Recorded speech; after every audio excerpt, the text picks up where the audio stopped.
Good afternoon, everybody, and welcome to the second of our series of shows with the Six Nations. It's time for the Sofa Sessions. And joining us today, I've got Chris Brownfield. Hey, Chris, how are you? Good evening, Dave. Great to see you this afternoon. We are so primed and pumped. This is going to be a massive show. Both sides, so much to play for. Obviously, Ireland last weekend come off a huge loss in France, and obviously Italy. What a game last weekend against Scotland. Can they keep that momentum? Really Well, pumped for this afternoon. well, let's see what we got. Well, I'm very privileged to introduce our guest representing the Italians today. He's a journalist. He runs one of the biggest rugby groups in on social media. Ladies and gentlemen, Davide Macor. Good Buongiorno. af- Buongiorno, good afternoon for the invitation.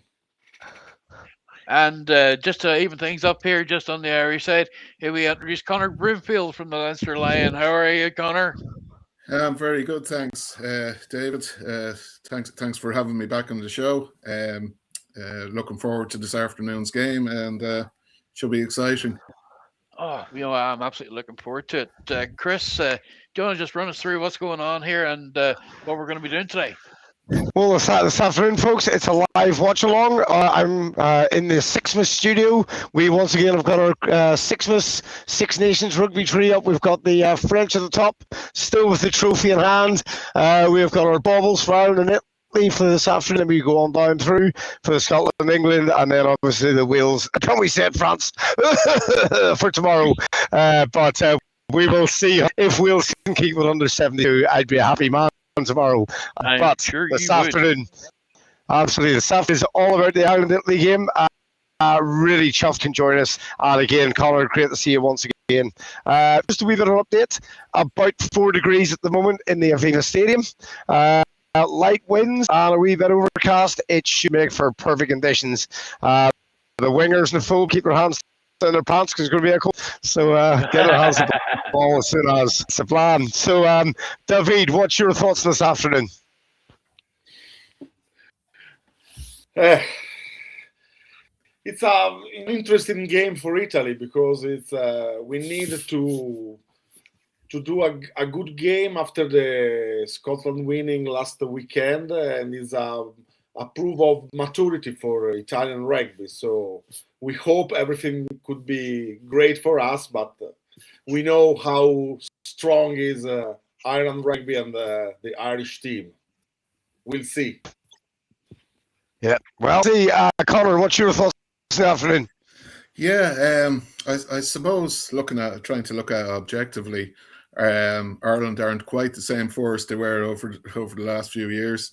Italy are looking stronger. So while this century the results have been very lopsided in Ireland's favour, I think this represents a very good chance for Italy to put a real challenge up to us at home.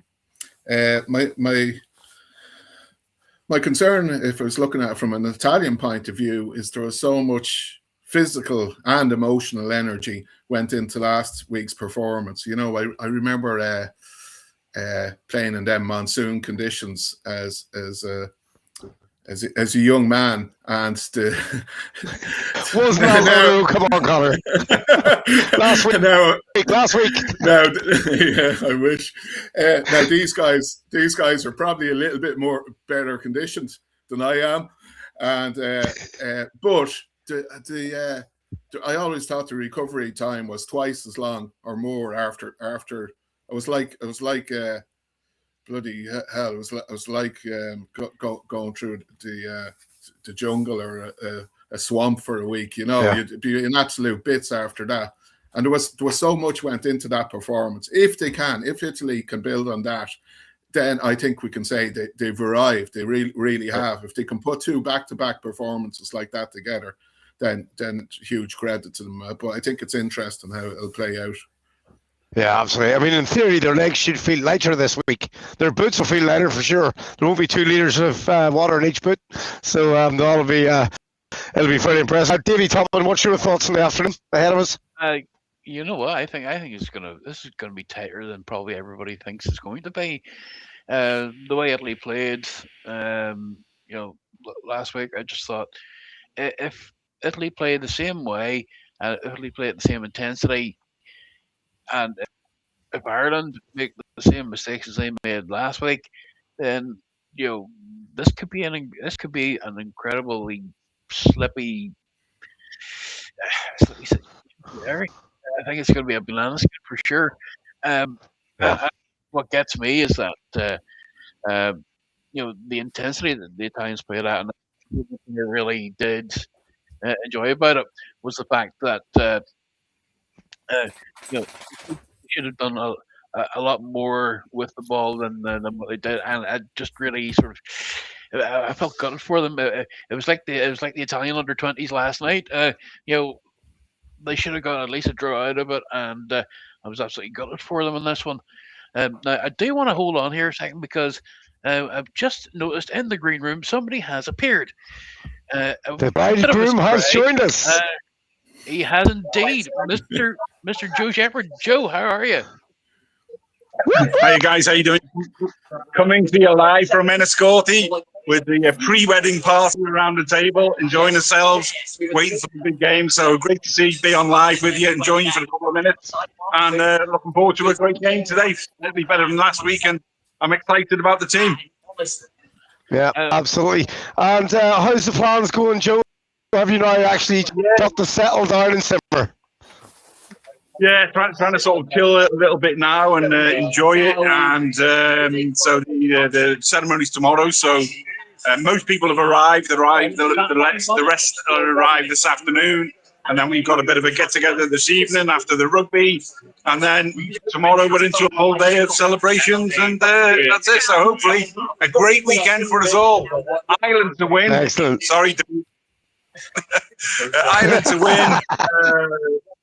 Valentine's weekend, get married tomorrow, so it's all grand, lads. So enjoy yourself. Thanks for doing the show again, and I'll catch you next time round. Dirty old man. All right, on behalf of Whitewalkers, and enjoy tomorrow. Love Joe. Cheers. Keep it Good up. luck, Joe. All right. Enjoy yourself, Joe. See you later, guys.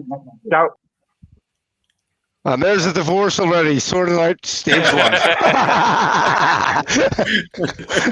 Brilliant stuff. Okay, so for those of you who missed last week's show, this is a live watch along. Okay, so it's a general cracking battle that we normally have. It's mates on a sofa. If that's what we encourage, a bit of laughter, a bit of crack. But folks, we are really, really looking forward to this one. Let's just run through some of the backs. Kind of see some of the big challenges this afternoon. Let's go for the fullback challenge. Pani v Osborne. Okay, so work here. Let's go straight over to Conor. What's your thoughts on Jamie Osborne at 15? Yeah, I suppose you could. Jamie gave one of the better performances from our backs last week, which is a bit of a tallest dwarf competition, really. But he was solid at least, with everyone struggling around him. He's a very talented player, Osborne. I think the question this week is how much do we kick compared to last week, and how is that going to affect the game? Are we going to carry more, or is Jamie going to be asked to kick a lot? Pani, on the other hand, for Italy, is a very dangerous player. Like a lot of their backs, he's creative. They've speed, and they can really hurt us out wide, where we've been struggling a long time in defence. So that's a really interesting battle. Who has the edge? I'm not sure. Maybe Ireland slightly. Yeah, it's a hard one to call. Worry. David, what's your thoughts on the centre partnership? Menoncello and Marin. They're up against Ringrose and McCluskey. Hey, what's your thoughts on the centre partnership for Italy? Menoncello and Marin are two very good players for us. Menoncello is our most talented player in our team, and Marin is very versatile. I think is the right thing because he can play in a lots of role in on the backs. Also fly half, full back as last week. So probably is the right choice for Quesada to put Marin on the inside center and Pani on full back. And I hope it's a great challenge between the number 12 and number 13 of Italy and the physical McCloskey and the Ringrose. Yeah, and Ringrose is a very good challenge between this part of the team. Yeah, absolutely. And Ringrose is very talented. His footwork's still brilliant at the end of the day, and that's going to be that challenge, isn't it? And Ringrose versus Menoncello, it's a very good challenge. We hope that during the game could be a great effort for us for watching the game and also for the teams. Breck's missing. Yeah, 100%. And Davey, what's your thought? Obviously, we're bringing in Robert Balakoun for only his fourth cap. Or fifth cap. He's fresh. He's absolutely up for it. And of course, he's up against Monty on the opposite wing. So, what's your thoughts? We've got Louis Lina, James Lowe. We've got Balakoun. What's your the wingers battle? I think for myself, I think it's obviously I'm absolutely chuffed for Rob. Being an Enniskillen man myself, it's only right that we support the Enniskillen guys, and it's great to see Rob make it back onto the team. I think this is probably going to be a tough test for him. I think the more we get the ball out to our wings, and I think it's great to see James Lowe back in there as well. And I know it's much maligned, and I know James has had his issues. But I think our wings are going to do quite well. And on the Italian side, I'm very impressed with the play that the wings carried out last week, and I'm excited. I'm excited to see how we get on here. So yeah, definitely excitement all around. 100%. I mean, Balakoun uses the touchline as an extra player. His defensive lines using the touch through people in is just really, really powerful, and I think defensively he's class. Much than anything else, his strike rate, his pace off the start. So and I would have to say, I think Garbisi will be schooling Prendergast today. What do you think, Conor, on that statement? I think Garbisi be dominant in at the. Yeah, I guess Sam is now where maybe Garbisi was in 2020-21. Young, highly talented, but a little bit precocious. Garbisi maybe had some weaknesses in his game 5 years ago that Sam has now, but now he's that bit more advanced, that bit more mature, and he's turned into an excellent all-round player. We hope Sam can get there. We were worried about his defense last week. It wasn't so much his defense; it was his decision making, and I think he felt the pressure. There was one time he went to do a double pump as a dummy, and the defensive line read it, but he went and did it anyway, and led to an intercept. And then there was the throw back to Tommy O'Brien in the dead ball zone, and poor old Tommy didn't know what was going on. Like, it was just choked a hot potato, like. So I think playing at home is that bit easier. Of course, there's less pressure. But yeah, at this stage, you'd have to agree, Chris, that that's somewhere Italy would be identifying as having an edge. Yeah, I think. Yeah, and David, what's your thoughts on the 9 jersey? So we've got where are we? We've got Fusco against Casey. What's your thoughts on the 9 shirt? Fusco is a strange player because at the beginning of his career, he tried to improve his international level game after game. And now he's a very mature player. And I think if he's a bit slow with the movement when they pass the ball, but against Scotland, probably he played the best game in his international career, and I think it could be a great player also in this match. But for Italy, Yep. the game plan will be crucial.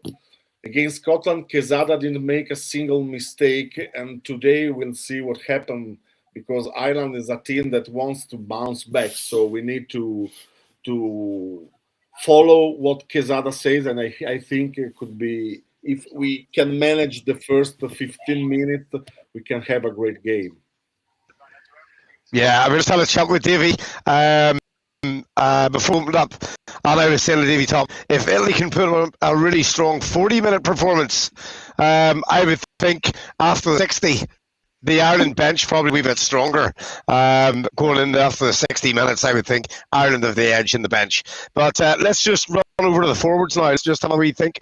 Davy Toppin, what's your thoughts on the front row? So we've got Lockman, Sheehan and Clarkson, and they're up against Fischetti, Nicotera and Ferrari. What's your thoughts on the front row challenge, Davy Toppin? I think it's going to be a challenge here for our front row. I think we have to take into account, of course, that we're pretty much on a second choice front row here, and considering that how much they struggled against the French scrum, which were the guys are absolutely immense. I think it's going to be a big challenge for them, but I think Lockman and Clarkson will perform well this time round. I think in terms of the pack weights, I think they're going to be very similar. So I think this time, I think we'll have a little more success in the scrum, and it'll certainly be a lot more stable. And obviously, great to have Sheehan in a hooker. So I'm looking forward to this. This is going to be an interesting battle on the front rows. Yeah, and to bring on then Kelleher and Furlong in the second half. Well, I mean, that's a massive addition to the front row for Ireland, isn't it?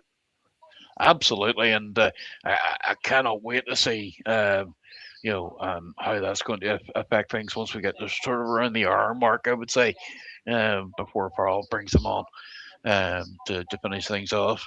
And it's great to see Tag back in after quite a long time out with injuries and that. So it's great to see Furlong back in there.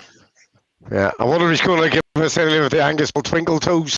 A couple of little side steps that he's done over the like that. Yeah, you know what? If we see a couple of goose steps and a couple of side steps, we'll have to put in for the Dancing with the Stars after this one, I think. 100%. And David, watch us on the second row.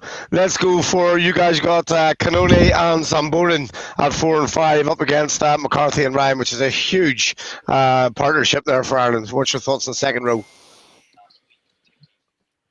Canone is a very physical player, but for me, the best second row that I have at the moment is Zambonin. Probably the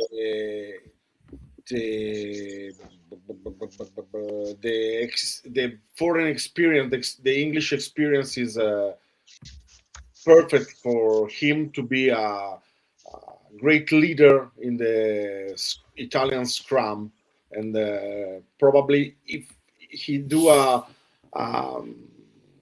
work that doesn't appear too much, but is fundamental for the Italian pack.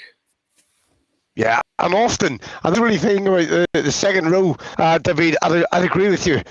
The second rows are the engine, and their work goes unnoticed, but it is so important to both the line out the scrum and the work in around the park defensively as well, isn't it? So it's going to be a massive contest, and obviously, with James Ryan, he's had a few little blips for Ireland before Christmas, and we had a big hit last week, which was a few call it marginal, but actually, if you look at it, it was an absolutely superb hit. Conor, what's your thoughts on obviously we've got Chukwu, we've got Keelan Doris, our captain, Conan there, 6, 7, 8, up against Lamaro. He's obviously Lammer, who's the captain there of Italy, Lani and Canone. What's your thoughts there? The second of the brothers. First of all, massively excited to see Cormac back in the green jersey. He's won previous cap at the Aviva where that was about 3 years ago against Fiji. Haven't seen a huge amount of him since because he's been plagued by injuries. But he's one of the most naturally talented, dynamic back row forwards you'll see, and it's going to be really exciting to see him. Not so excited to see Caelan Doris play at 7. I'm concerned about his speed around the pitch in defence. While the move has its positives because he can having 2 ball carriers with him and Conan on the pitch at the same time, it's great in attack, but it remains to be seen how well it's going to work in defence, in the wider channels in defence. It is an area I'd hope Ireland have a bit of an edge overall, though. Italy have their injury issues there. Big number 6 is out for the championship,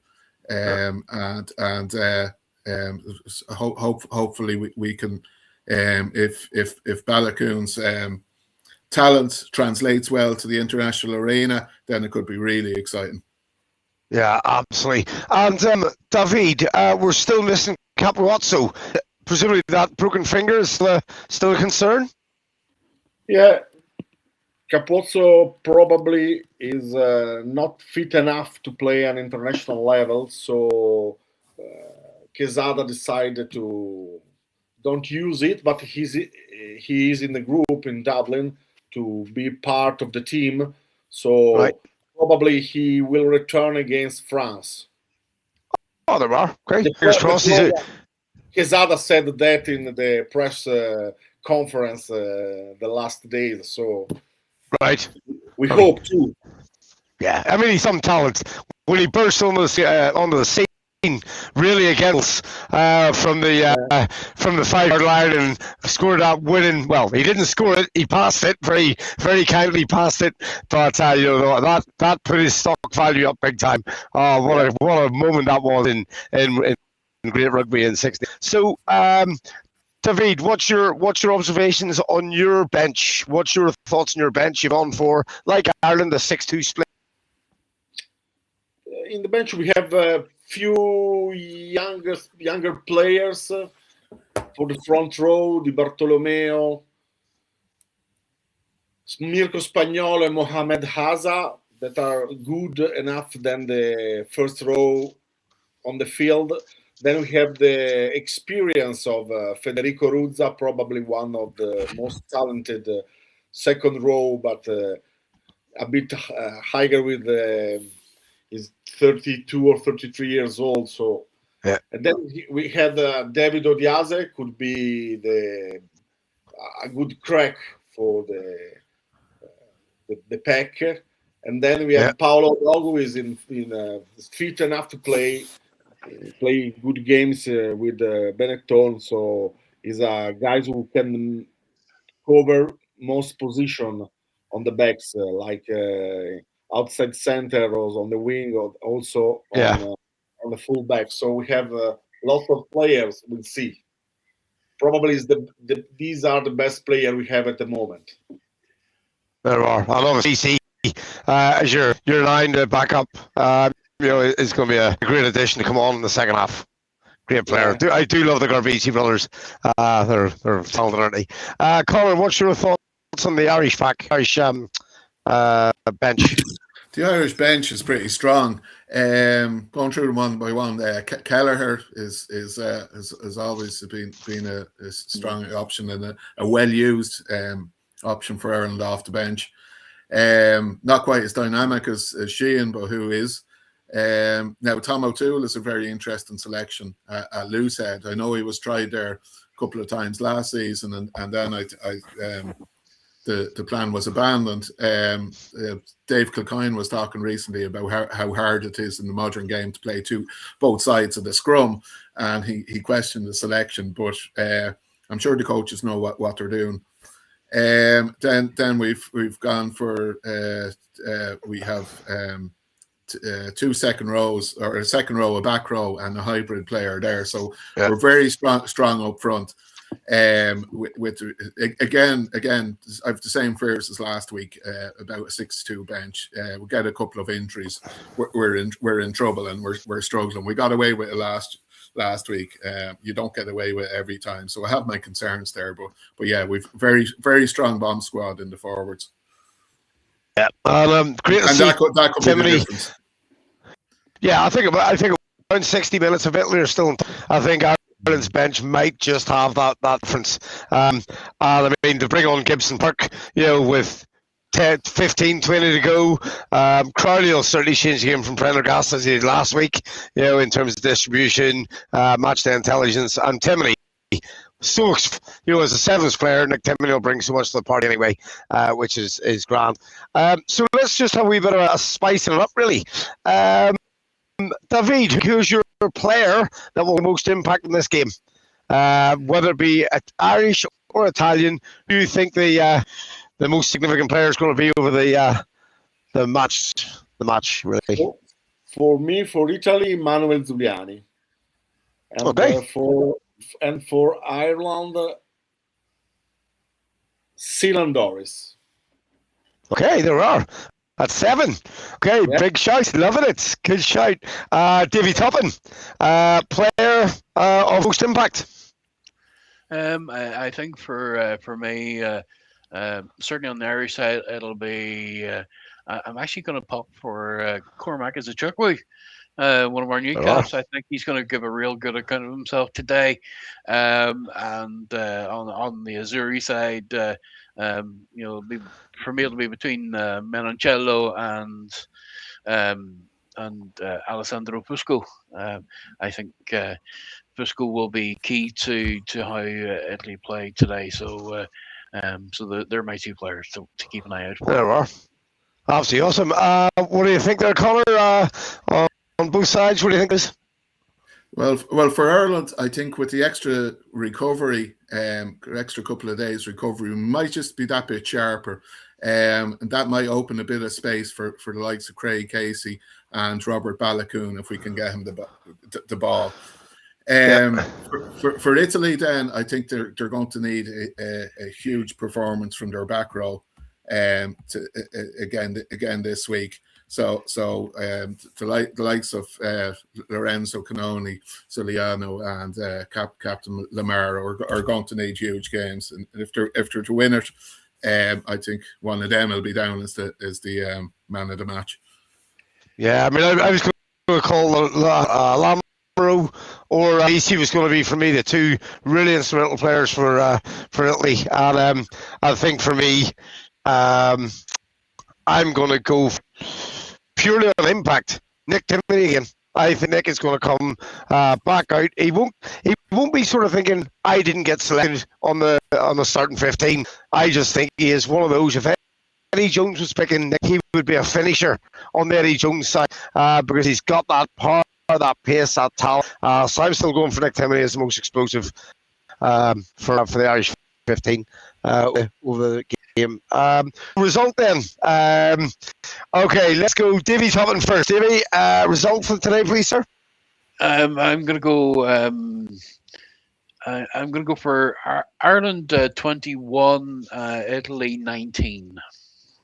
We're calling it tight. Okay. Yep. David, we've had Ireland 21, Italy 19. What's your thoughts? For me, is Italy 19, Ireland 14. Oh, go on, you boy. Go on. Loving it. Conor, bring a bit of balance to this, please, sir. Yeah, I just think we'll end up with a bit to spare. I don't think I'll start. I think it might start off tight and Italy will stay in it, but I'd agree that their bench might make a difference, and I think we'll get to 2 or 3 scores clear by the end. So I'm going to say Ireland 35, Italy 16. Ooh, there we are. What about you, Chris? Sorry, bad line. Get off the fence, Brownfield.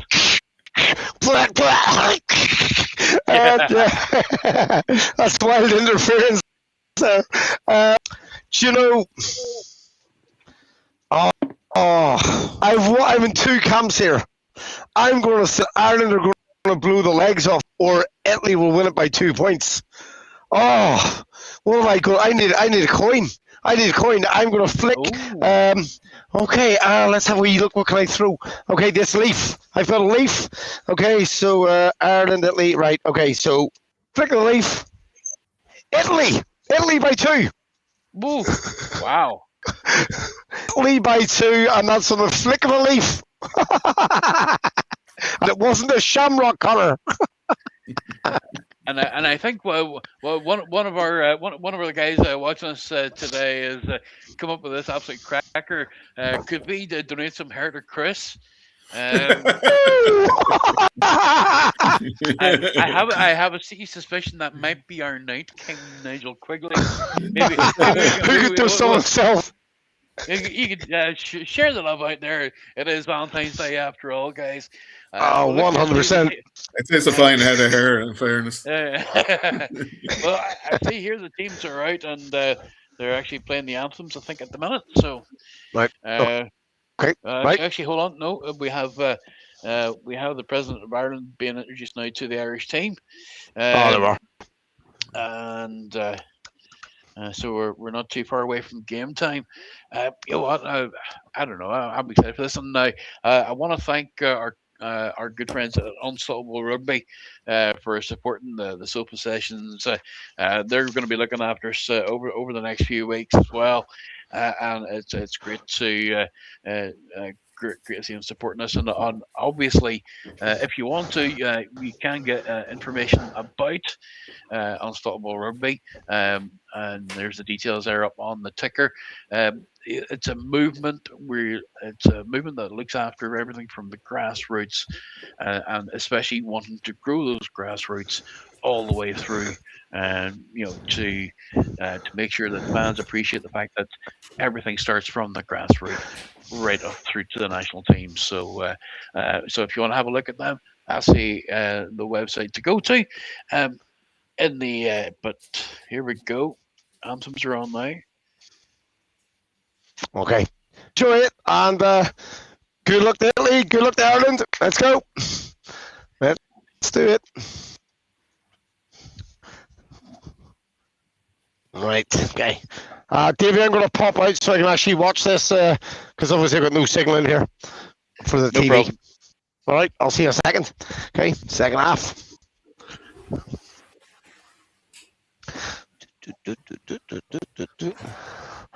Okay, perfect.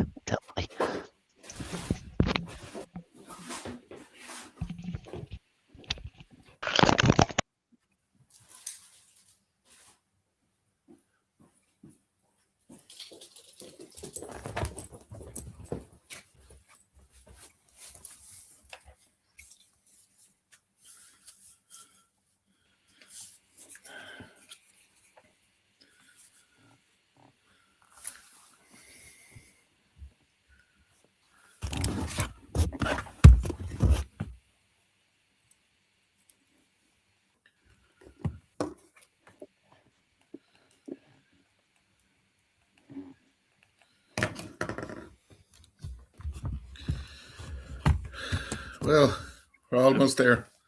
Absolutely, and a beautiful rendition of the Italian anthem. There was that shit at the end is just absolutely fantastic. Yeah, Goosebumps.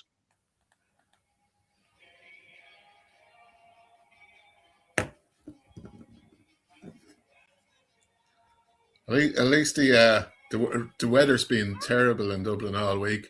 Yeah, Flashing rain every day, so hopefully it holds off for the match. Just looking at Joe McCarthy there, he's one player that needs a huge game today. He can blow hot and cold, and his discipline can be questionable as well. So, and also a big shout out for our other fresh cap, Edwin Dogbo. Absolutely fantastic achievement, and great to see him on there. Oh, that's fantastic, yeah. Especially considering he's come from a non-traditional background, like through the club scene, took up rugby a bit later, I believe. But you know, you can't coach that sort of physicality, that sort of natural athleticism that he has. And of course, he has a brother as well, Sean, that's a year or two behind him. That looks like a very promising back row player.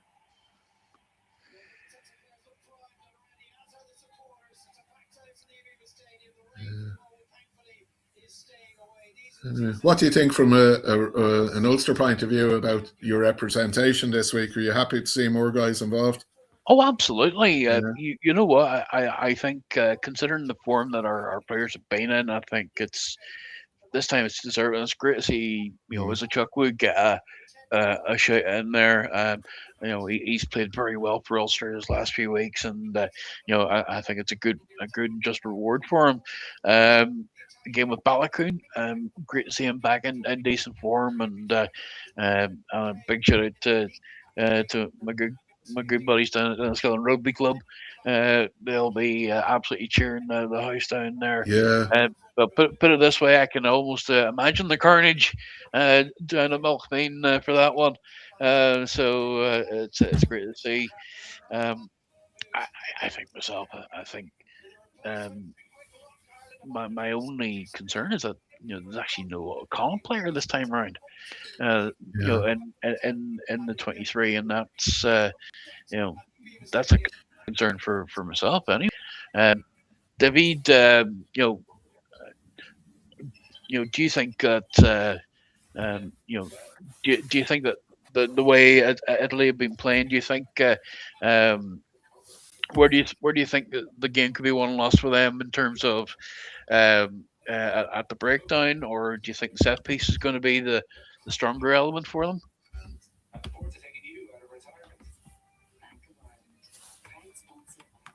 I think David. Yeah, I think I'll answer for Dave there. Yeah. Go for kind of Italian, kind of. I think they'll be targeting our scrum, even though we held up last week. Theirs look very strong, especially with their starters against Italy. Yeah. They're looking to exploit us out wide as well. I think they've two fine wingers like in Ioane and Lina. And if they can get a true Manicello out to them guys, and we're off. Okay, important. We'd real problems with the restart back in autumn, especially against South Africa. So I'd say they've been working on that a lot, and we kick badly, but we get lucky. That's a great start from Balakoon. That'll do his confidence in the world of good. Yeah.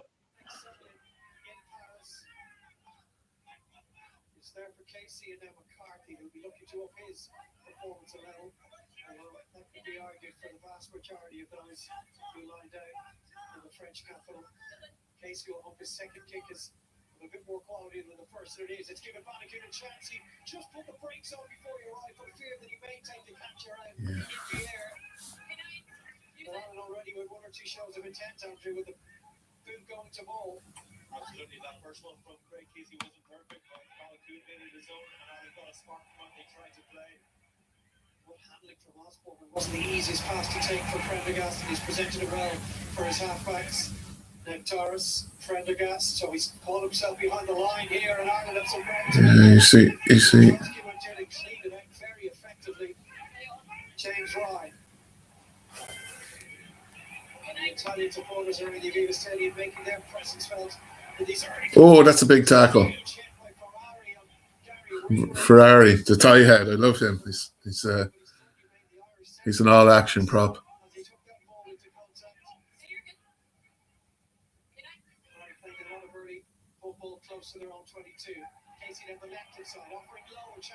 Oh, that's a great take from Lowe. Yeah, that's what we missed last week. Now we've a 3-on-2. Oh, that's great work from Balakoon. Oh, fantastic.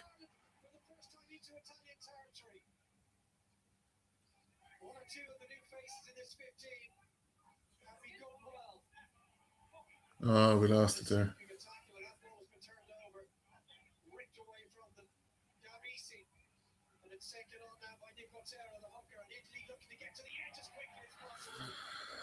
Yeah, both teams trying to play rugby anyway. which is great to see. Yeah. We don't want another kink fest. Oh, there's that tackle on Ringrose being replayed. That's textbook. I hope he doesn't get done for no arms or something, because it's all good.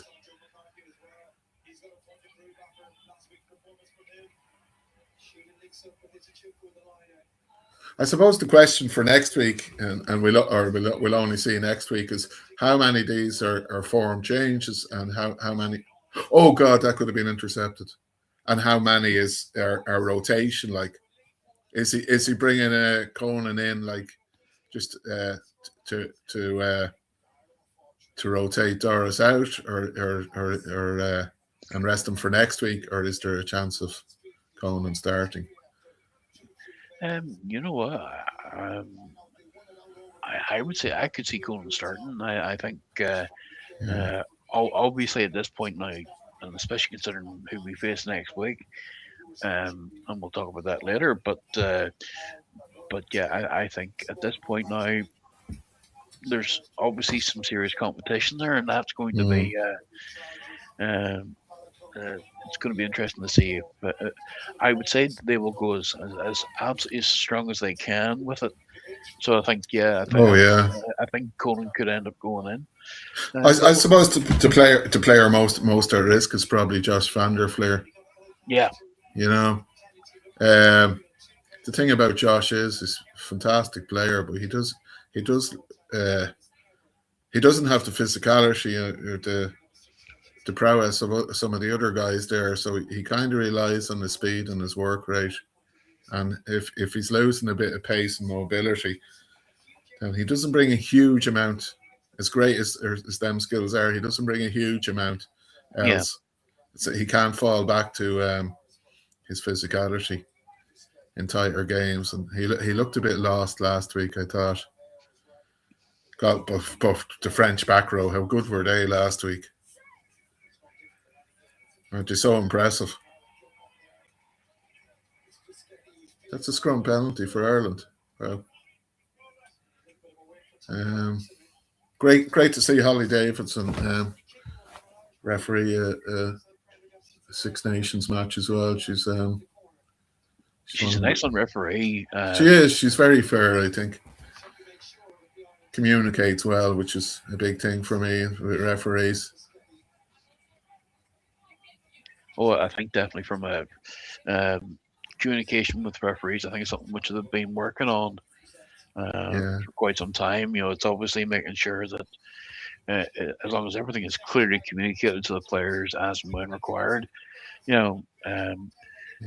it's then a case of if she then doles out the penalties and they've been warned. That's what I like about it. Yeah. Well, Nigel was the master of it. Nigel Owens and Wayne Barnes was very clear as well. We mightn't have always liked his decisions, but he was so clear. Yeah. Oh, we're close here inside 5 meters.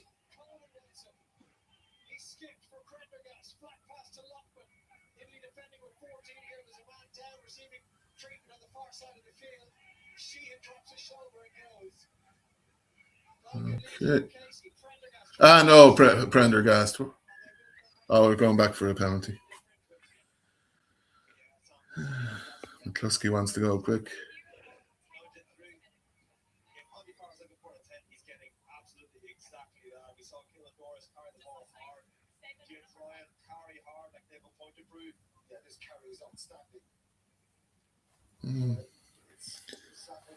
Big carry from James Ryan there. Where's Mr. Brownfield gone? He's actually watching the game at the minute, Conor. For some reason, the only place where he can get a decent signal is there in the grotto. Okay. But he's burned away at some Ulster turf there. So, and our Italian friend, he lost the signal, did he? No, I think he's He's now watching the game too, so we'll be catching up with him All right. at halftime. But certainly we'll keep an eye here for the important things, shifts of momentum and stuff like that. So we'll just keep a wee eye on that, Connor. Mm. Um, Oh, it's all kicking off here. oh, we got some handbags.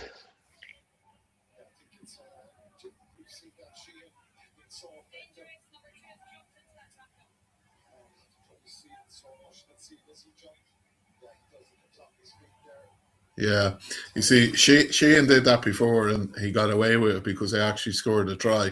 Yeah. So if you jump over a player and you score a try, it's legit.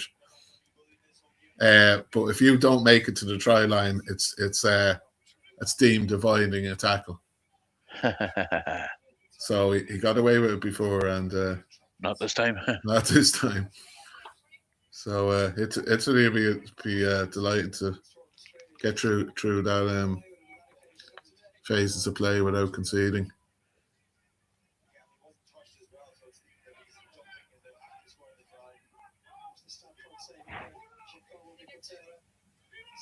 Consecutive championship start for him today. Quick ball off the top from Lamaro, the captain. And Fusco infield, and then Leonardo Mari takes it on.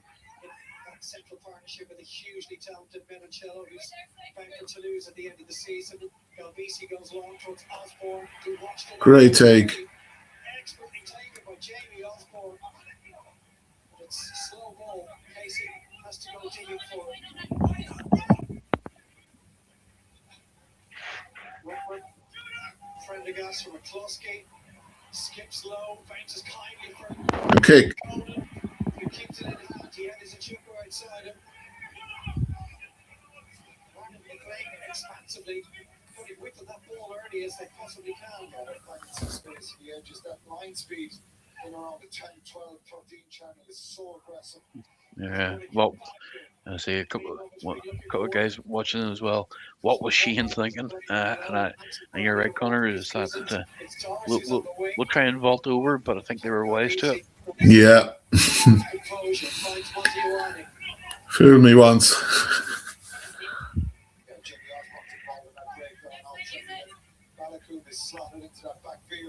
Crossfield King for Pelagavisi. Gary Ringrose underneath it. Oh, it's taken by Lina.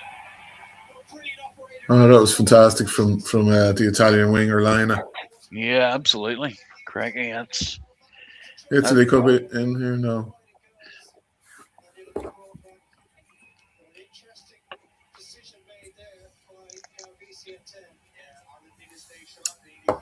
Superb execution though there from both of the out half and the winger.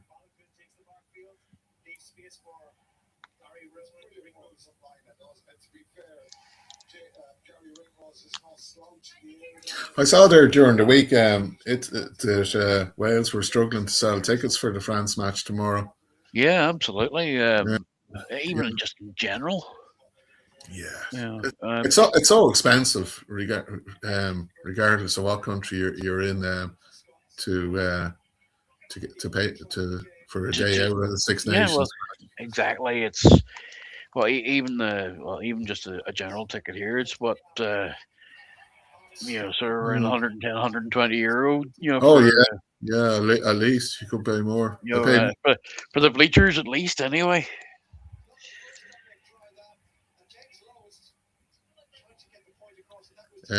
So yeah, I suppose if you're a Welsh fan and you know your team is probably going to win by 20, 30 or lose by 20, 30 points or more, you're going to question the sanity of paying a couple of £100 for a day out.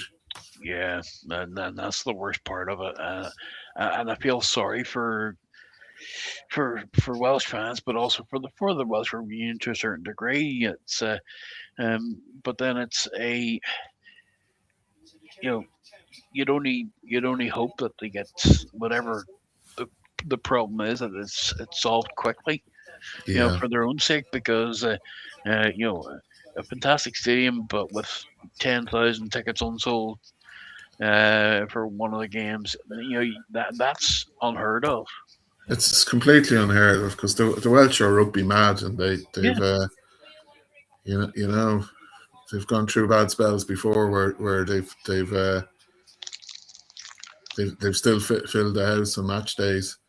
So it's really disappointing, and I think there's but someone also mentioned, and Chris might have some opinions on this at half time. A lot of it, I believe, is in protest to one of the regions being cut.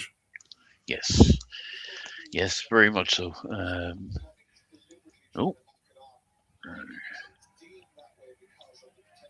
So we had a yellow card there for Louis Lina for a deliberate knock on there. Deliberate knock on.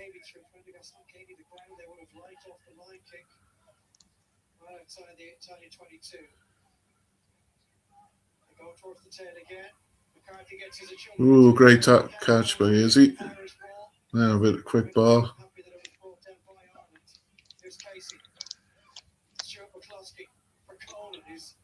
Many involvements already in this game as we approach the 12-minute mark. Still no score. Casey, McCarthy, beyond Prendergast to diving on into somebody. It's a bit sloppy. Trying to play rugby, but they're just.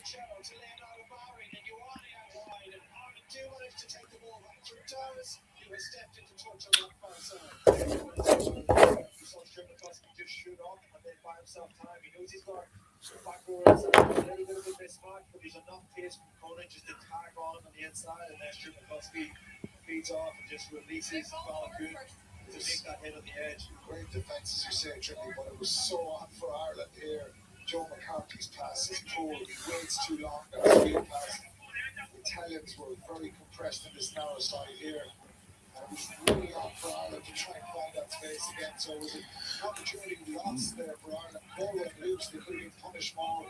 Zambonin gathered up the loose pass. Clarkson, Sheehan, a look within this front row against Ferrari, Nicotera and Fischetti. Scrummaged very effectively against the Scots, Italy. Great opportunity for Ireland to attack off this scrum off Louis Lina off. James Lowe on the touchline here, the back and straight across Keith. Just come up there. Ireland has a 98% win rate against Italy in the Six Nations. We've only lost it once. Yeah, indeed. Crazy. That's bad. That was in Rome in 2013. And what happened next? The coach got sacked. Yes. There's an interesting stat, actually. Ireland has only finished in the bottom half of the table twice in the Six Nations in 26 years. And both times the coach lost his job. so I think it's a reminder of how importantly the IRFU consider Six Nations. It's our bread and butter. Like, yeah, you know, they're actually not as concerned about the World Cup as some other countries are. That's great defence from Italy, to be fair.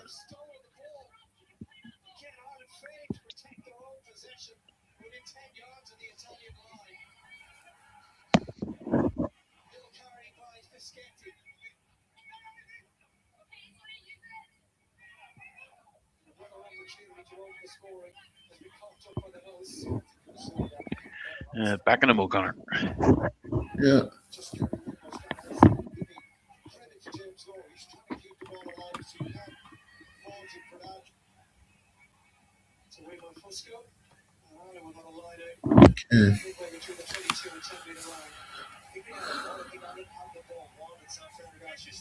This is untidy for Ireland, this starter, but when you get on 2-on-1 here on the edge, some Fabregas just gives it to the wheels. Does a great job of linking to the edge. Lorenzo Tani is just trying to hold off, make it difficult. James Lowe keeps his spin alive. James Lowe is so important. Ireland eventually looked like they had it sorted, but like South Africa got skilled a little bit, just got high, didn't he? And sometimes you can think the ball is one there and you can relax a second. But Zuliani straight in there with that counter run. Very telling turnover. Unfortunately for Ireland, put up down initially, but they got the ball to James Rowe, who did really well to get that pass back inside the ball. So they're finding some space, creating opportunities, but Ireland, a couple of chances there, opportunities, it just breaks down, turnover, 2 occasions for that 22. Very, very costly. Halfway through the sin bin period, and we haven't scored.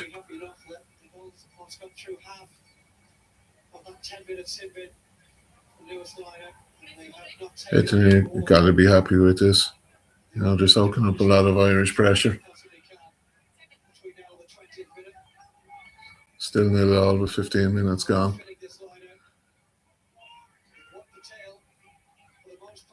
Oh.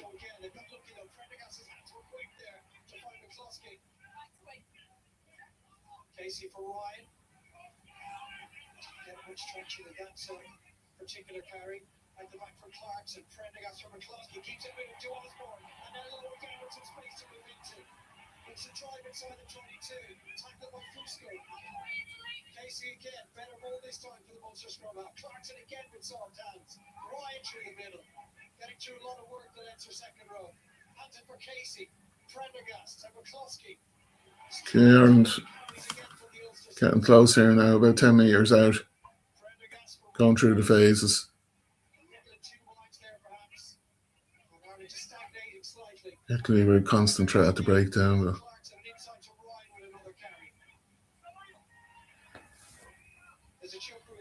Okay. Nearly got away to Balakoon there. Great carry by Clarkson. Okay, we're about 7 metres out here.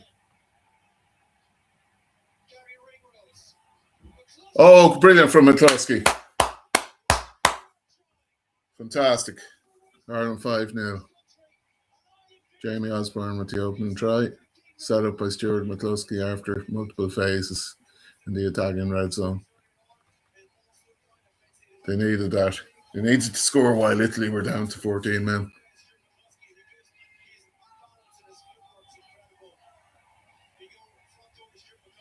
Yeah, that's brilliant from McCluskey to open that up.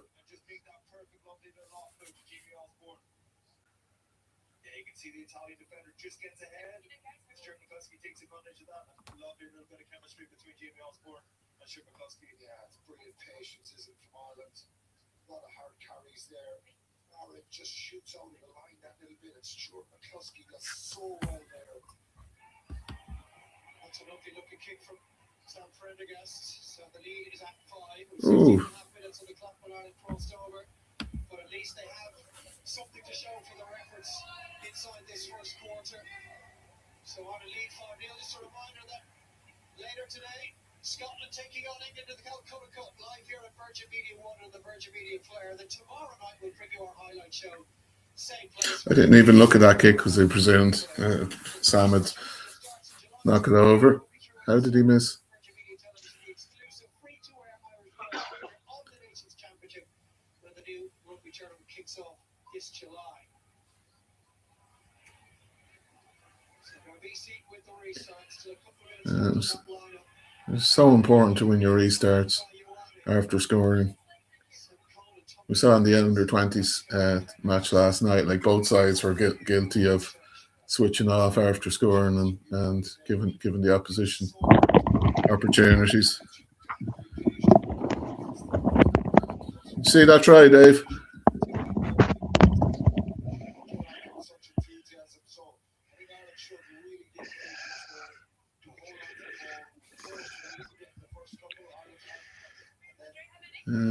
Lionel getting ready to come back on, but he still has 2 minutes on the clock.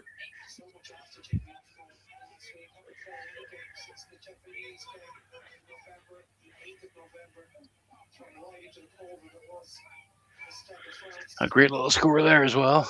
Yeah, fantastic work from McCluskey. Yeah, nice little interchange between him and Osborne. I think they could work well as a centre combination. You know that you'd have real physicality in midfield and two guys that can offload and pass. Although, mind you, not a great hit by Prendergast there on the kick. So What the hell happened there? I switched. I didn't even look. I didn't even look at it. I just presumed he'd knock it over. It was a rather strange aberration. I'm actually just going to go back on the replay here for this one, just to see exactly. Like one of my golf shots. I hear you. I feel your pain on that one. Previous 4 kicks successfully against Scotland. 8 points contributed to the total required to beat the Scots on allocation. He's up and running today. Yeah, just 2 points in it, as you say. Trinity Ireland 74% possession. Ireland with 74% possession. Quinlan's just after telling us here and watching on Virgin Media down here. And we're 2 points ahead. Doesn't really reflect how the match has gone. But.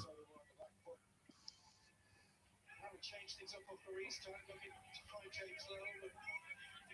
It's well taken. Lewis Ryan is ready to go once the ball leaves the field. He'll be back in and Italy back up to the full complement of 15.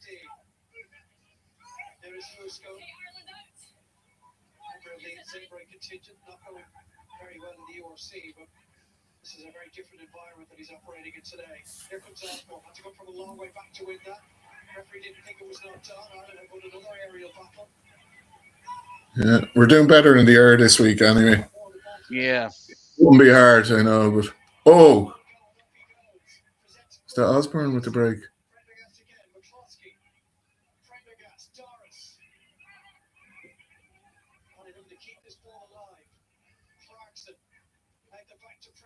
Looks to put McCarthy through again. Somebody did well to initially hold him. Last opportunity for Ireland to attack against 14 Italians. Doris another big carry. We're seeing Doris a lot more as secondary. Oh no, it's a secondary carrier this week. You see him popping up wide there a lot. I think they kind of had to make some variation there because Doris has been used as a primary ball carrier. He just has 3 men on them every time. Yeah, and you know what? It's nice to see them attempt to try a bit of variety with it. Conor, you know. Yeah. It was just all becoming a bit too flash and obvious. I think that's been a problem for the Irish attack for quite some time. It has, in fairness, yeah. You know, it's that predictability rather than, and it's great to see them sort of try a few things out of the box and a couple of wee tricks out of the hats. You know, it's supposed to be. Sorry. Yeah, go ahead, Conor. No. It's I suppose it's a fine balance really between, you know, developing good habits as a team and practices and then becoming too predictable. You know, you hit a sweet spot probably where we were around 2023 when we won the Grand Slam of being very teams knowing what we were doing, but we were very hard to stop, and you just had the right mixture of energy and good habits, and we were hard to play against, and eventually it just gets a bit stale. Yeah, well, funny enough, there about a minute ago we had our first side-by-side advert. I hate them for the game.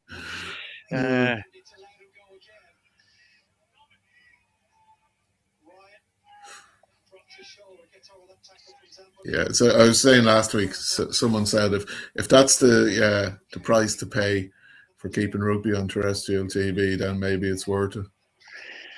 Yeah, you know, my opinion on it is, you know, with the price of rights ever increasing, and you know the fact that this is the first time we've seen games behind a paywall in the Six Nations. You know, I think anything that the terrestrial companies can do to try and sort of keep them there. Yes, it's unfortunately it's always been one of the needful evils to have an ad or two, but But I think there's obviously that balance has to be struck somewhere, and you know what, to do that, where there is a good break of play, it's ideal for both the advertiser but also for the broadcaster as well. Um, it and it doesn't take away from the game itself. No, it doesn't. Especially with the scrums and resets, we have them opportunities there without interrupting the game, and it is so important, I think, to keep rugby on terrestrial TV Yeah, to keep, absolutely. to maintain and develop, grow it as a mainstream sport. We have, if Six Nations goes behind the paywall, I think we're losing the opportunity to sell rugby to people who are only going to watch the sport at this time of year. A And I think, lot of people. I watched my first rugby for Six Nations, 1985, Ireland and Scotland, yeah, and I was hooked. Different times back then. I know there's more club rugby on, but I know a lot of people that get involved in rugby at this time of year. Into Six Nations, they wouldn't typically wouldn't be involved in the sport or too interested outside of the international windows. And if we yeah. lose that, and put it behind paywalls, then we lose the ability to grow the sport in a lot of respects. Um, I would agree with that to a certain point, but then um, I, what it may do is it may um, it may be a case where broadcasters might say, "Oh, well, why don't we just go back to the clubs again and rebuild it?" It's one of those. It's a cyclical thing, I Mm, suppose. But mm. um, could we possibly go that direction again? The way things are going, perhaps. Yeah, maybe. Uh, I uh, think we need a collapse of professional rugby though for that to happen. I'd agree there. You know, um, We did have a Lamore club. I remember the glory days of the All Ireland League when it started up, yeah, and it was hugely popular. It was kind of before it was the end of the end of the amateur era and start of the professional era in the 90s, and it was before the club rugby game had really taken off a professional level with the provinces representing us in the Celtic League and Europe. So yeah, the AIL was really strong, and you had international players still playing there on Saturdays and getting crowds of 5 or 6 thousand or more at some matches. yeah. It was fantastic. But the provincial rugby being used as our professional teams would put an end to that.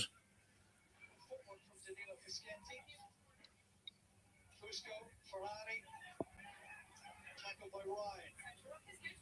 Ryan dragging through that ball, almost stealing it. Not as high scoring as I predicted.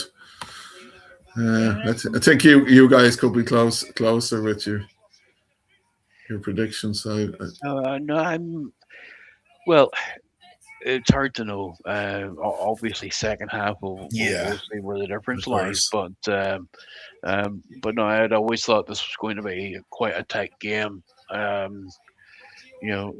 Especially after last weekend, Connor, and that's. Mm, I thought to myself, no, well, considering how we played against France, you know, if you're keeping that sort of quality, then that that's dangerous. yeah. And a team like Italy can punish you for it. Mm. That was my thinking for this one. Um, Their tails are really up now. yeah, They got to be happy with that opening half hour. They've soaked up a lot of pressure, and we're only conceding 5 points. Like, that's a real result for them. Casey in two minds there. I think perhaps maybe we could be starting to see a wee shift in momentum there.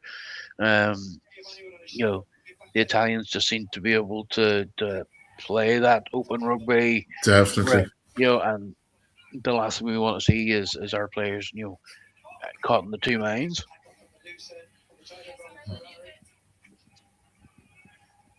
Casey. Off goes Gary Ringrose. Tiny beneath it. Ringrose charging. Fearsome collision in the air. Thankfully, both Ben Ringrose and Tiny have got straight back to their feet. Fusco. Lamato. Garbisi. Blocked down by Conan. Regathered by Ringrose. Oh, Ringrose. Oh, now a penalty.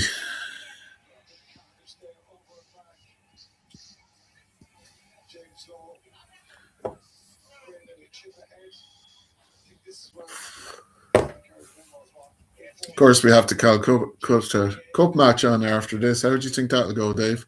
Ooh, you know what? Somebody had asked me that a couple of days ago, and I actually said I think Scotland will win it. I know Scotland haven't been playing great, but it's the Calcutta. It's England. They always get their tails up for it. Absolutely. And you just hope that Scotland play as well as possible, just to give them, just to give themselves a real boost of morale. There's been some strange selections there. A lot of talk about Gregor Townsend being under huge pressure now to hold on to his job after this campaign. I don't understand him leaving out the likes of Kinghorn and Duhan Vandermeer, who's an incredible strike record against England.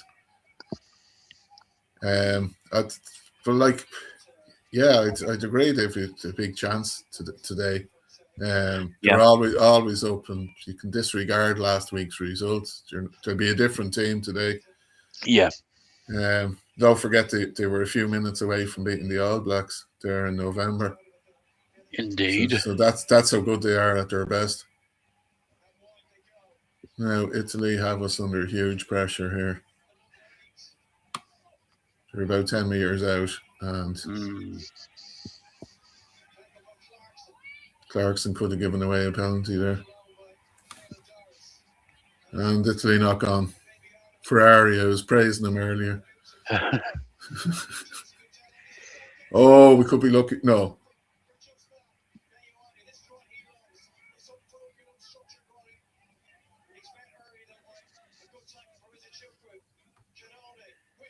Oh, Jesus. Ringrose loves them. Ooh.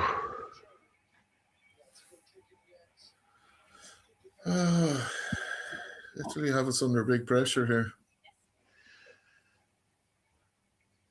Oh, Holly's gone to the TMO. Uh-oh. I wonder, is that for the contest in the air or the high tackle, the late tackle? Amaro is shaking his head. He doesn't know. Oh.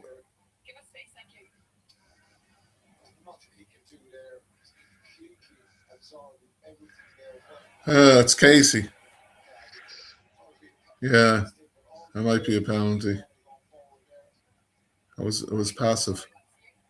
He was just too upright, wasn't he? Yeah. Yeah. Oh, she's giving him a yellow.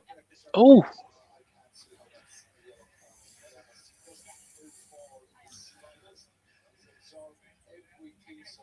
Yeah, you see, that's completely passive in my opinion. And the Italian 8 was ducking. Yeah, there we go. Look at that. We're leaving a 3-on-1 on both wings.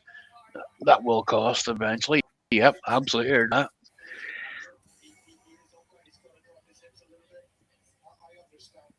You have to be seen. I guess you have to be seen to be making an effort. Yeah. Yeah, to get down lower. He's completely upright and doesn't change his body position at all. So even though it's passive and the rules are clear on that, so we can't really complain. Nope, that's just going by the letter of the law. Yeah.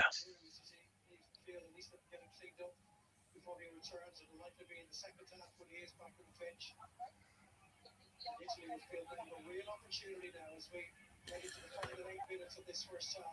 Trailing by just 2. The Italian. I was watching my van broke down last night, so I was calling emergency services. Yeah, again. So I just got to see bits and pieces and highlights of the Ireland Italy under-20 match. But they're the Italian maul from the line out. They scored 2 brilliant tries off it. So let's see if the seniors learned that off them. Yeah, and it wasn't just a yellow card. It was it's been sent to the bunker for review as well. So hopefully it'll stay as a yellow. Here's a try. Yeah. Try time for Italy. And they probably deserve that one because they've dominated for the last 10 minutes or so. Yeah. I think it's been just reward for the pressure they have put on. And the pressure they soaked up in the first 20. That's a well-worked try. I don't think Craig Casey would have made a huge difference if he was still on the pitch there anyway.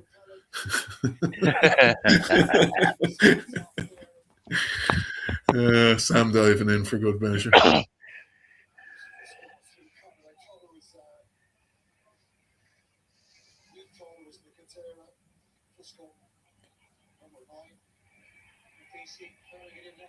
He's kicked so well in this championship so far.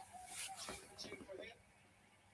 And Italy find themselves in a blank. 10 points to 5, 34 minutes, almost on the clock. Bloody hell. This is textbook away performance though from Italy. Soak up the pressure. Absolutely. In the first 20 minutes, you know, let's take the sting out of the tail, quieten the crowd, and then start playing some rugby. You know, and they've done exactly that. It's you're right. It's textbook away, and we can only imagine the teacups will play at halftime.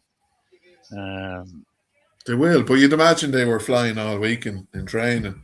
Yeah, and I think he got the emotional reaction from the players. But you can be as angry and determined as you want. If you can't execute and keep your calm, that's the third off the top of my head bad knock on I've seen from Ireland now, to give away possession. I think it was probably a harder one to catch, but we've been sloppy. Yeah. Apart from the try where there was some lovely interplay from McCluskey and Osborne after multiple phases, we've just been sloppy. Yeah.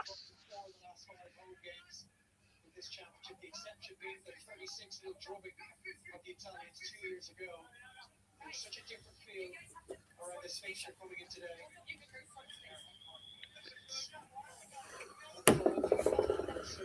Our scrum has done okay, in fairness.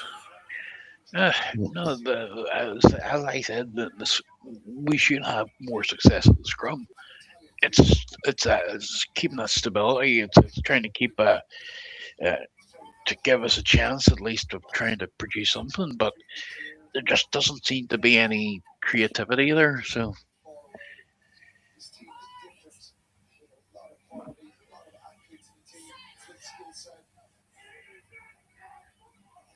that's blue penalty. Yeah, we're getting scrappy. What's happening here? Oy. New handbags. Yeah. Calm down, girls.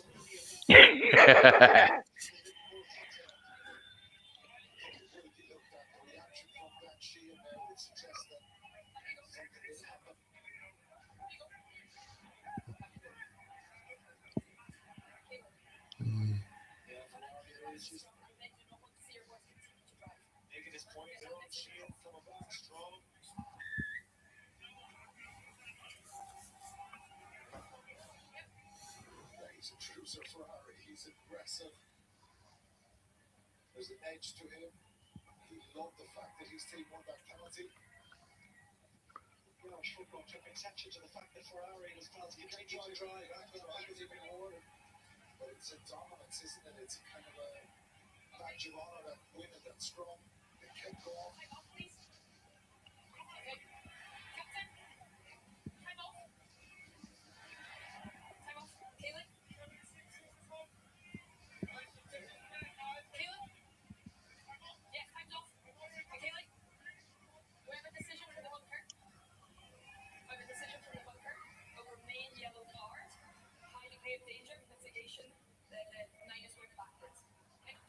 Okay.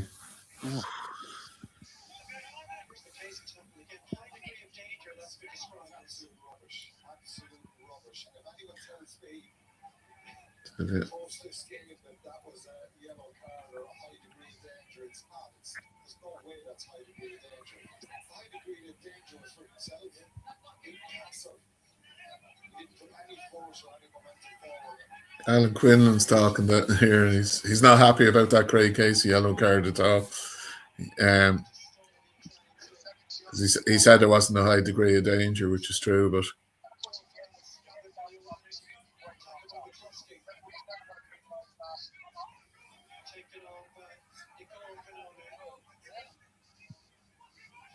it's Italy going through the phases really well here.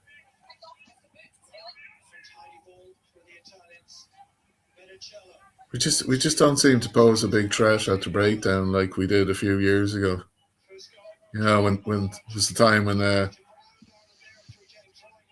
Tyg Byrne was winning 3 or 4 turnovers a match, and other players were chipping in as well. Yeah. Like against France, they just they went through the phases at will and never really too worried about us taking the ball off them. But I see there that obviously for Craig it's a yellow card as well. I like the fact that we can actually see now what the thinking is. I think that's something which is a welcome addition. Yeah.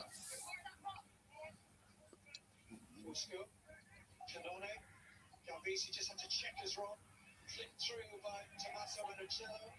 Osborne has plenty of time to assess his options here. It'll be a drop out. Just Ireland last their shape the way that I know Casey's gone off the field.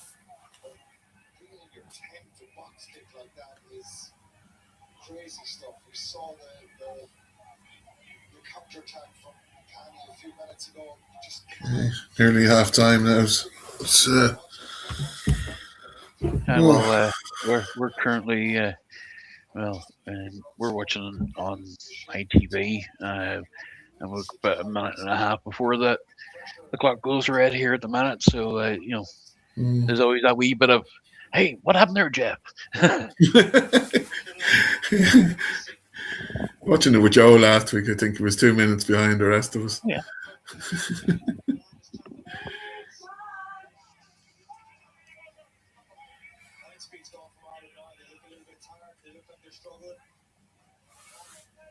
They're just, as you say, off that dropout, they're just inviting that pressure from Italy. Get your tears up, get a key in line, then go to the win. Fortunately, from Ireland's perspective, they cough it up at the edge and offer a breather. yeah, to be fair, on the small, they didn't panic and come out of the line there, but there's opportunities there now with Ireland. Put down the number of Gary Winrose is in the scrum half now with the scrum.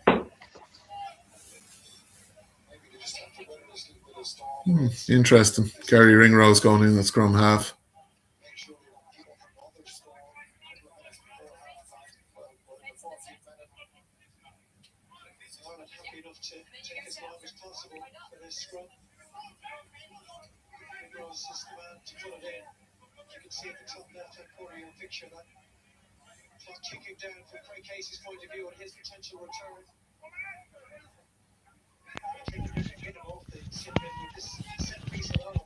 And let's see, we're just about to go clock red here. So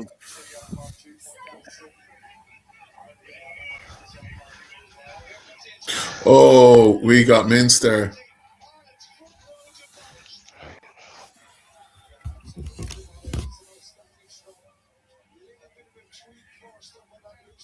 Our scrum's gone to the dogs the last couple of. This game around the Italians. They're the dominant side now, the aggressive side. They're on the front foot. That's a big statement. Let's see the power coming through. Brilliant scrum from the Italians.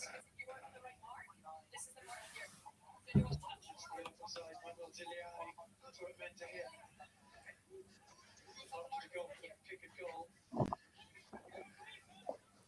They've got to the corner and tracked. BT had pointed towards the 6. There's the wrong mark. I think they thought the mark was a couple of meters left of where BT's kicking from. Right, this could get uglier before half time. Italy now with an attacking scrum close to the Irish line.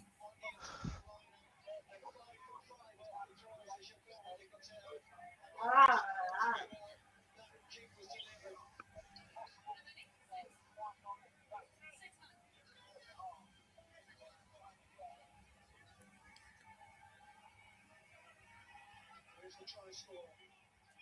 Italy look to find somebody. And the ball is set again.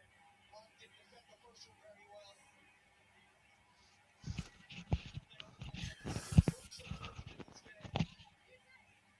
Inglaterra's primed and ready. Inside he goes to Menoncello. McCluskey. Ring rolls in there. And brilliant from Stuart McCluskey.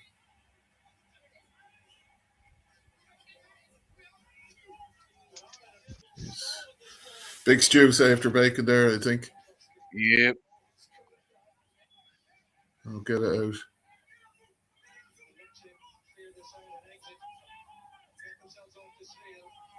It's half time.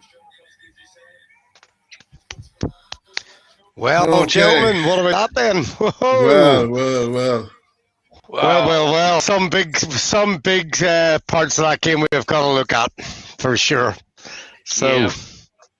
it's looking good. So wait for Davide to rejoin us. But And there he is. folks, David. looking back to Davide, what a first half for Italy. Good. Yeah, Oh, you must be happy with that, sir. I am happy. I'm really happy, but we have also 40 minutes, so I'm relaxed. I watch a great game for Italy. Ireland Yep. play very physical, but we have in the right mood. So Absolutely. So I pick off with the Sheehan attempted dive over from the penalty. As far as I'm aware, we're not allowed to really jump out of the tackle. Conor, what did you think of Sheehan's attempt for that first penalty tap and go? Yeah, as I said to David at the time, Dave Topping, I said he got away with that once, and he was chancing his arm again. He did it in a previous test match where he dived over, and the rules state that if you jump over an opposition player in the act of scoring, then it's fair game. Otherwise, you're not allowed to jump over a tackle. So basically, if you get the ball down, it's okay, but if you don't, it's a penalty. Excellent. That's a fair judgment. So he got away with it before, but it's only if you actually score when you're doing it. So it was correct. Absolutely correct by Holly. And good refereeing. Yeah, no, it was absolutely. And then let's talk McCluskey freeing up Osborne, Davy Toppin. Yeah. McCluskey's pass, really nice slip pass. What do you think of that? Oh, it's a thing of beauty. Absolutely cracking. McCluskey has played pretty well in that first half, but yeah, absolutely. And I'll say on what Conor said about Sheehan, I have no idea what he was trying there. I thought for a second he was in the Super Bowl and not in a rugby game. And there are only a few players, and I know my American football. There are only a few players who would even try that one and try and get away with it. Unfortunately, Dan Sheehan is not one of those. But no, I thought McCluskey was. I thought McCluskey adds adds a bit of incentive, adds a bit of attack there. Although I have to admit, overall, I thought Ireland's been flat. Okay. There are. Yep. There have been some good individual performances for Ireland, I think. I'm going to say that Balakown has to, as in his role in his attack strike plays are going pretty well. But we've got to go to them in a moment. David, give us your reflection first half so far. Sorry? Give a reflection on the first half so far. Look at that smile, that says it all. I'm stressed. We played a careful and physical first half. The Irish game was strong and right from the start, but so far we've managed to control it. And we have 3 players play a great game in the scrum, Zambonin and Cannone, and Pani and Menoncello on the backs. So we are in the right way, the good way to have a great second half, and we know Ireland return in the game. So we'll see, but I'm very happy for this first half because we are mamma mia, quanto vorrei parlare italiano. Beautiful. So, Louis Liner was red, yellow carded. Liner's yellow card. That intercept didn't go. James Lowe flew his arms around the tension, drew the yellow card, and Italy stood up to the attack from that point and kept it at 5 points. So you must be happy with the defensive structure, even with 14 men. Yeah, Reid? Sorry. Yeah, how Italy played with 14 men, Louis Liner on the bench, in the bin? Yeah, well, Italy played in the right way. So we also in 14 we play a good game. We are very we play on the in defense in a good mood. So I'm happy for this first half. It's the first time in 15 years we play a good game. The first match of the first game of the Six Nations, and the second game of the Six Nations. Because normally Italy play a good game, then for 14 years we are in another sport. So for me, I think it's good this season. So I'm very happy. Tremendous. Conor, what's your reflection on Casey's moment with the yellow card for Casey? Yeah, a couple of things. Firstly, the rules are quite clear. If you're upright in the tackle and you make head contact, it's a yellow card. You can have absolutely no arguments there. I'm on Irish TV down here, Virgin Media, and Alan Quinlan was very upset, saying there wasn't a high degree of danger. I think Casey probably made the right decision, and Casey can't have any complaints. You have to be seen to make some effort to lower your body position in the tackle, and the rules are really clear on that. So I think yellow cards. There was never a red card, but it was yellow. Pretty straightforward for me. It was certainly a red nose. Oh yeah. And I suppose you could argue Casey's head height is the same as most people's waist height.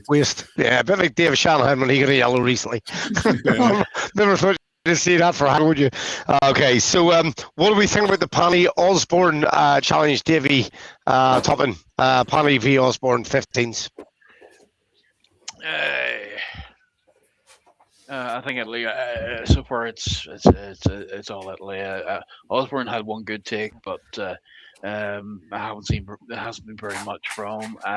So I'm not particularly impressed at the minute. I think overall, I think there's a lot of things to improve, and I just hope that we do something.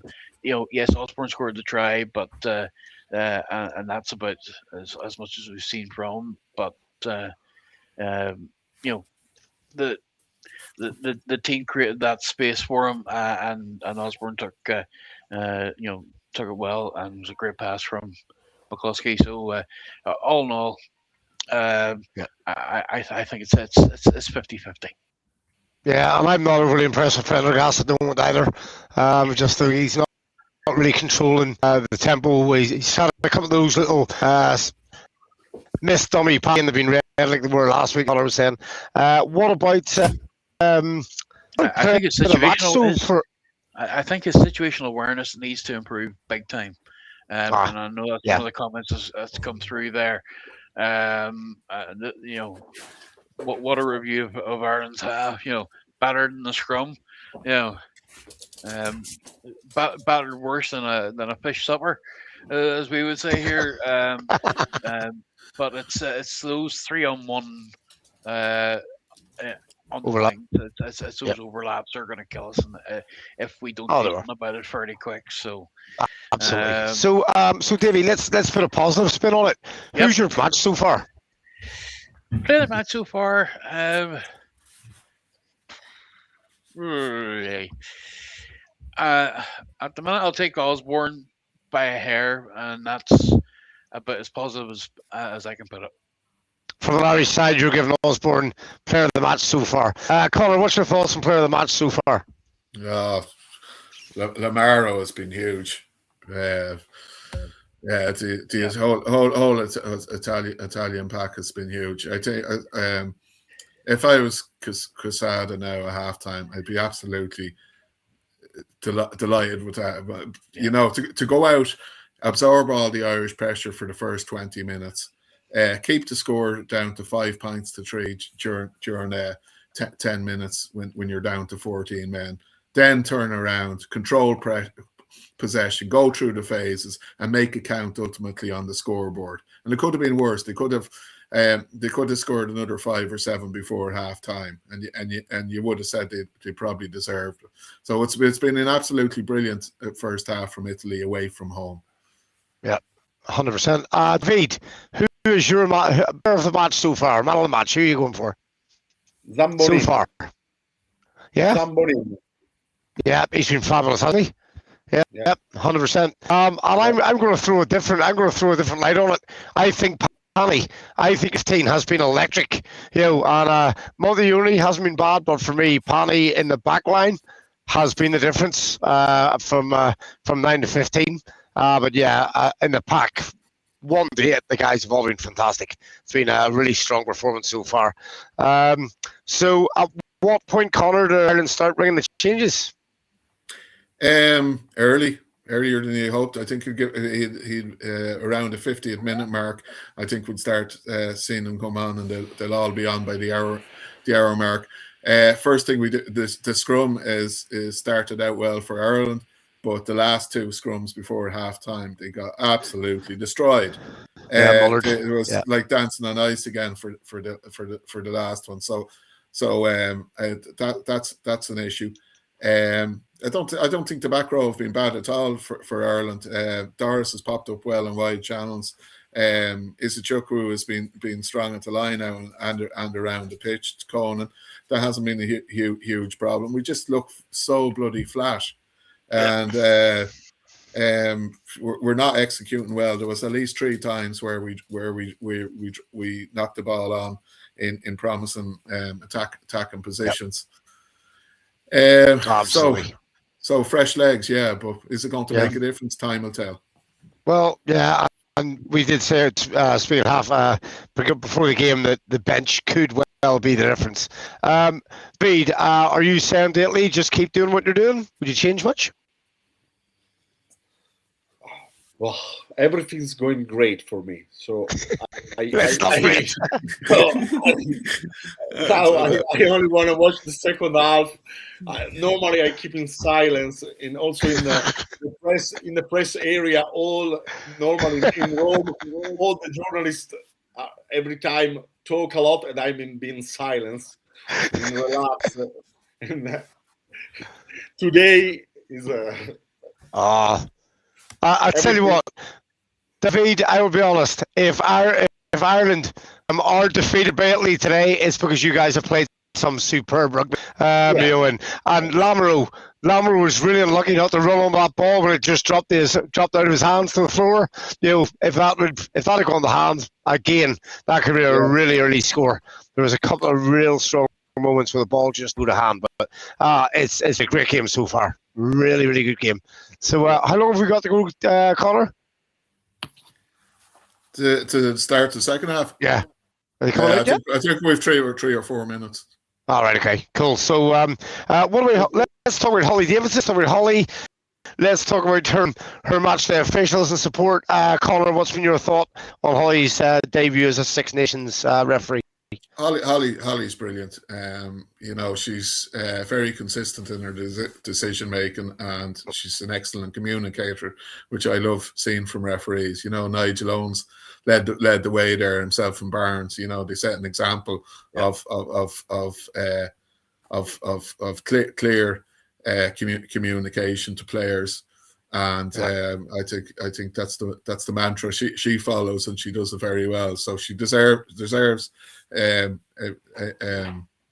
be on this stage, to be refereeing matches at the very highest level, and breaking glass ceilings as she goes along. So fair play to her.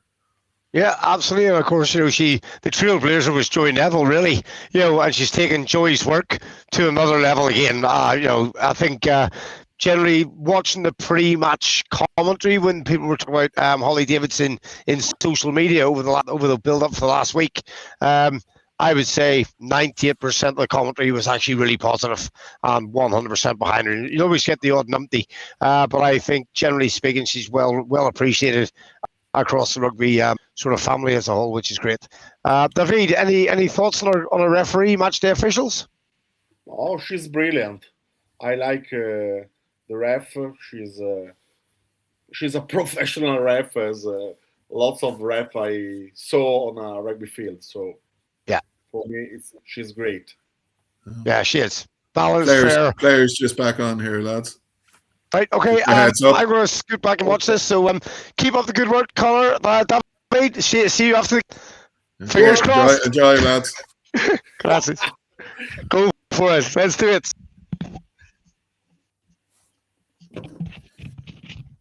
Okay. And Ireland take the restart and get into a good position inside the 22. Let's see if we can execute a bit better now in this half. Tyke Furlong is on for Thomas Clarkson. I'm not sure if there's any other substitutions at halftime. I don't think so. Don't think so. A bit early for. Okay. Early for Tag to come on. Yeah. I thought he would have given Clarkson 5 to 10 minutes in the second half, but. He obviously saw the issues with that scrum, David, during the end of the first half. Yeah. Now, Prendergast, my concern now is that teams know he's not going to present a physical threat in contact. Yeah. So they know he's not going to run with the ball for fear of getting isolated. So it just seems a bit more obvious. Now, Ireland have a penalty just to the left of the posts, and they've decided to go for the corner. So this better work.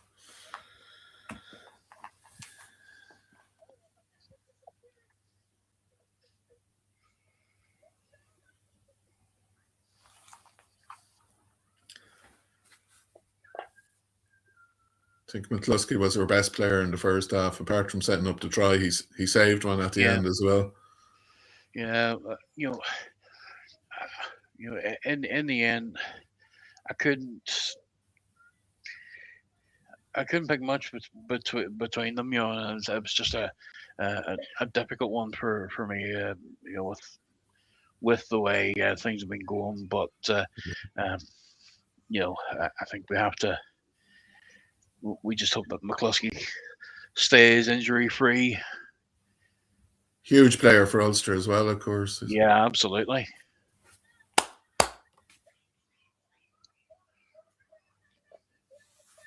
I think Jack Conan over for a try.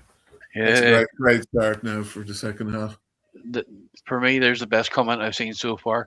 Holly Davidson is really Fergal Sharkey. I don't think I'd agree with that one. I think there's some significant differences between the two. Um, That's a bit of a random comment, isn't it? it is totally random. And we love a bit of random here on the Whitewalkers, you know. Yeah, you know what we guys are like, Connor. So Yeah. the more random, the better, you know. Yeah. Um, uh, and a big shout out to our Spanish ambassador in Madrid, Mr. Gilbert. Uh, um, yeah, Ian, always there, one of the first to say hello to everybody on our show. So, Yeah. He's a great supporter of all the shows, Ian. you know what? We need a new rugby ambassador there in Spain. That's the man there. You know where we're at. Yeah. That's another shocking conversion attempt from Sam Prendergast. What is up with him at all? Another very straightforward kick sent wide. Oh, Andy, we might be feeling a little bit better now.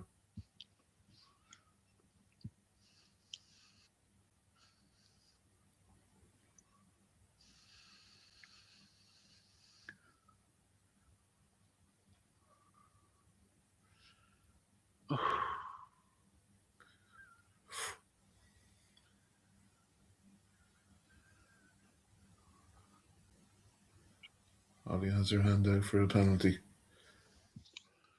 Not sure what that was for.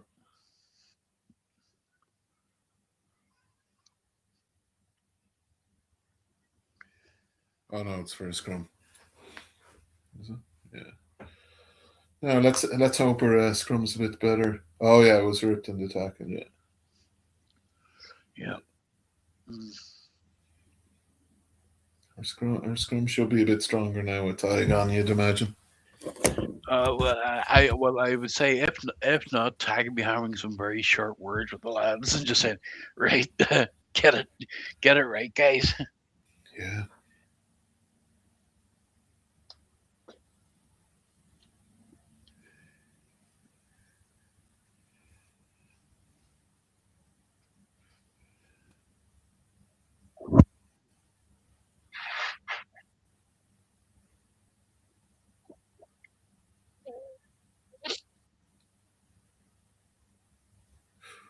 Oh no, Tyg hasn't.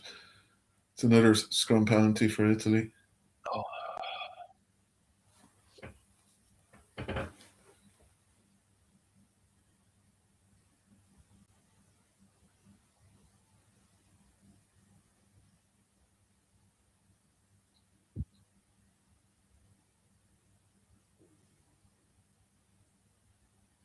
I think the scrum was on Tyg's side as well, like so that Italian loose head is he's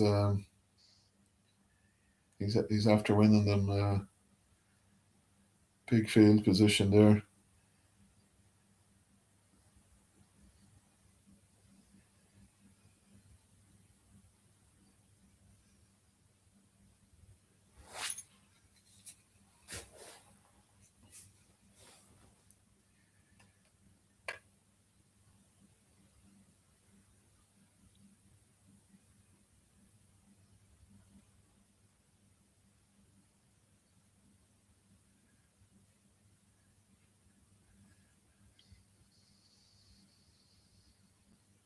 Oh, well done. I think that was Izzy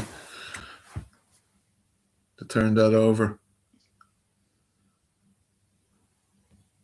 Great defensive line out. Yeah, and that was Fischetti in the at loose head for it. Like did an absolute cracking job there.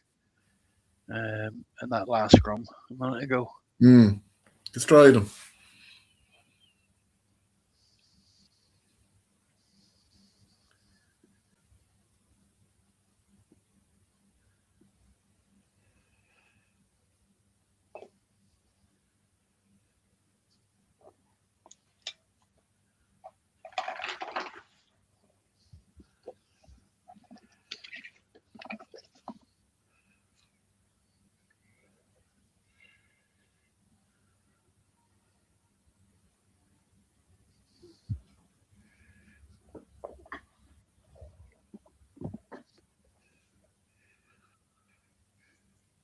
think we'll see Crowley on very soon. Yeah. It's just another tough day at the office for Sam Prendergast.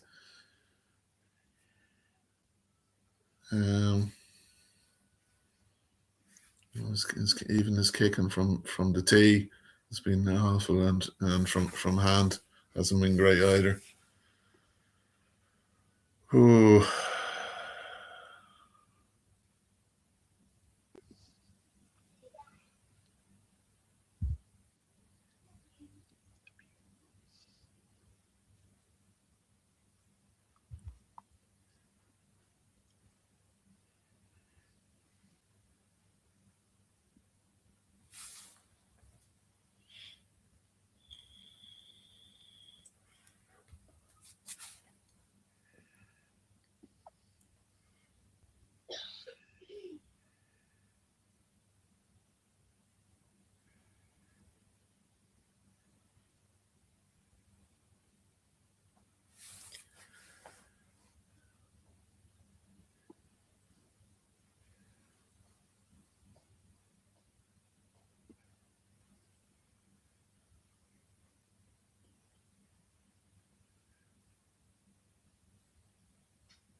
Just harking back to a minute ago there, Conor, that break with Penny there, almost in the Ballycoon, using that touchline as another player almost. Some very good rugby being played by Italy at the minute. Yeah, very, very smart player. It's a really smart game plan from them. And even like the way they've responded to Ireland scoring that try has been so positive.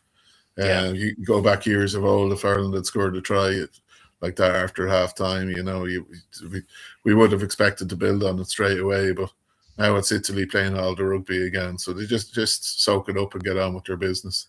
Mm-hmm. And Gonzalo Quesada, was a tough operator as a player, Yeah, a hardy fella, and that's what he's instilling in his players too. Get stuck in at the ruck. So whether they win or lose this match, they won't be falling apart. That's good for sure. clearance kick.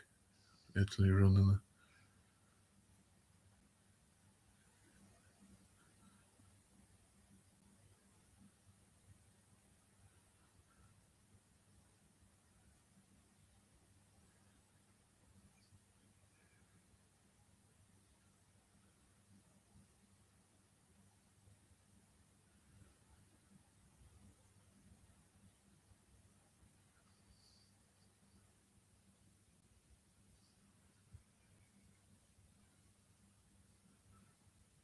Minicello. Oh, Italy are in here. Yeah, it's a try for line in the corner. Brilliant by Minicello. Absolutely brilliant break under pressure.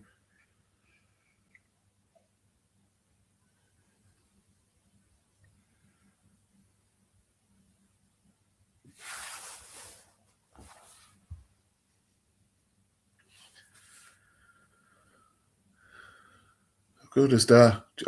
Jack Conan will not want to see the replay of that. No. Possibly forward pass there. Possibly forward. Ooh. Yeah, Holly's gone to the big screen. Using the 22-meter line as a barometer, it does look forward on the replay.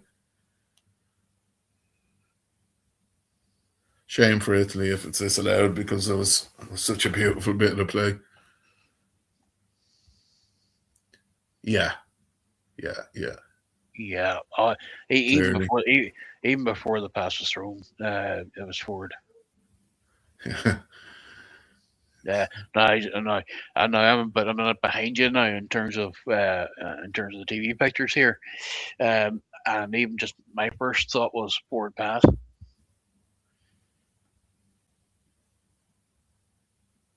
Very unlucky though, because it was a fantastic break. He just cut through Conan and Ringrose, was it? I think you couldn't have got any further forward if you tried. No. No try. But it means Ireland have to go through another scrum. Yeah. Oh dear. Every silver lining has a cloud. Ah. I've never heard that one get turned around so much like that, Conor. That's a nice one, sir.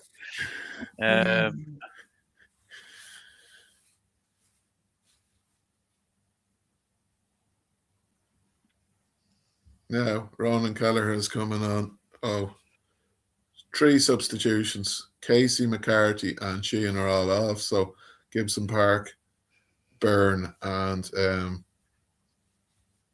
Ronan Kelleher are on. Byrne into the second row.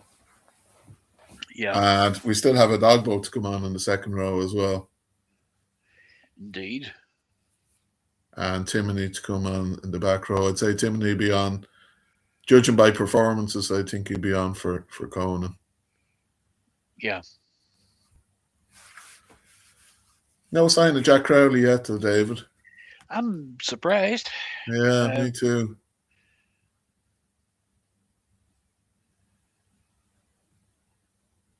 I think he'll start next week, though, to be honest. I think he has to. Bloody that English back row, we're going to line him up all day. Yeah.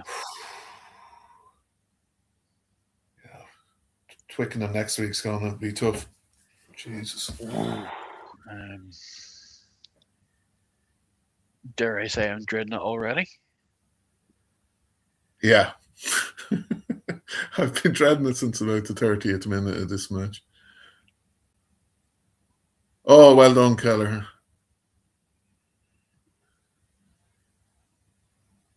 If you want a man coming off the bench just to calm things down and start making some good decisions, it's Jennison Gibson Park, though. I will give JGP his dues. He is a common influence in the team. Yeah, and it's good to see Tag Burn going on there, and you know.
Don't know about you, Conor, but the speed of that Jacqueline turnover by the Italians there was unbelievable. That was scary.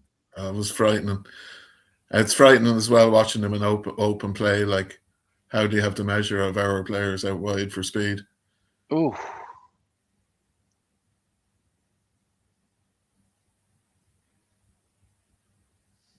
And their confidence, like, you know, see that ball where it was going to go in, it went into touch and line and just took it quickly. You know, if that was a few years ago, they would have just taken the line out and tried to settle things down. But they know they have the measure of us in a lot of parts of the field. They have the measure and the tails are up. You know, the confidence is there. So, you know, the more we see that, the better. But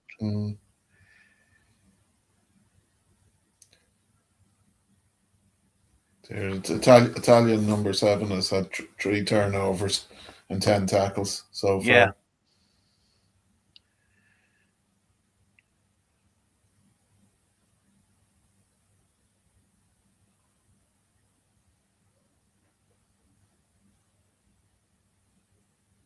Now Jack Crowley is on for Sam.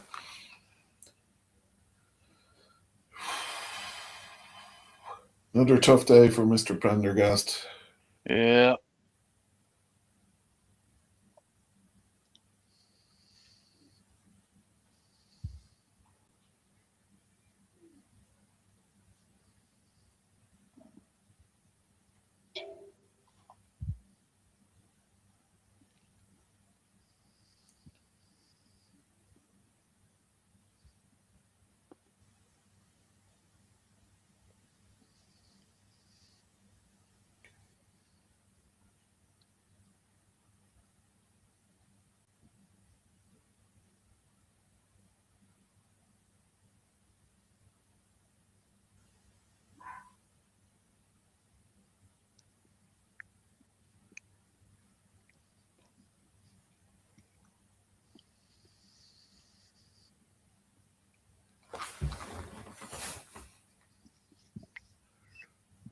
Oh, go on, Rob. I was just...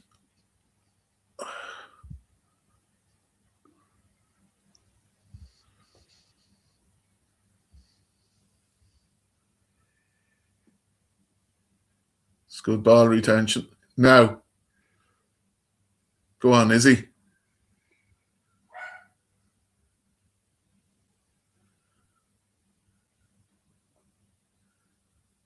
Go on, Tig. Getting close now, 10 metres out. Penalty advantage. No. Go on! Go on, Bob! One for Enniskillen. Fantastic. Try time. That's the best bit of rugby we've played now.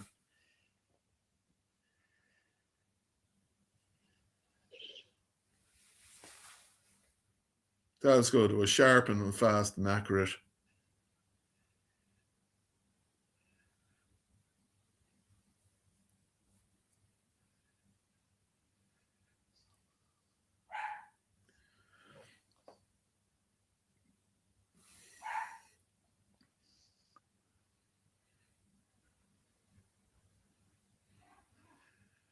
Great finish. Superb. Both wingers in the build-up to that. Now this conversion. Yeah, and he adds the 2 points.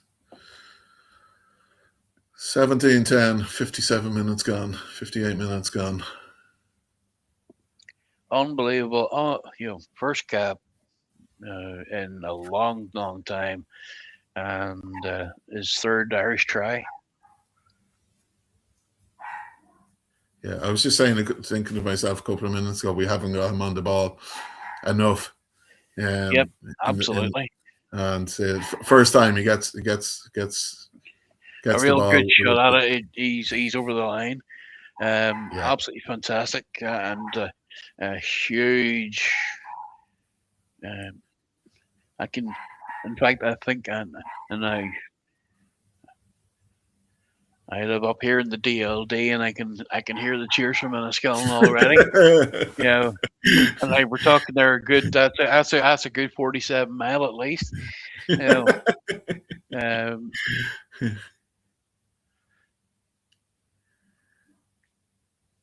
right, so Timothy is on for his Achukwu. It's interesting. So interesting, but I think considering all things considered, I think that's actually not a bad idea. As Achukwu has been a little quiet, but he's got along his business really well. So I think for his for his debut cap, I think Cormac's done really well. So I thought he did pretty well. He stroked a line out there when we were under pressure, which was really important. Yeah. Come on, lads. This is good. This is much better now. And big changes there too for the Italians as well. Yeah, they've unloaded the bench.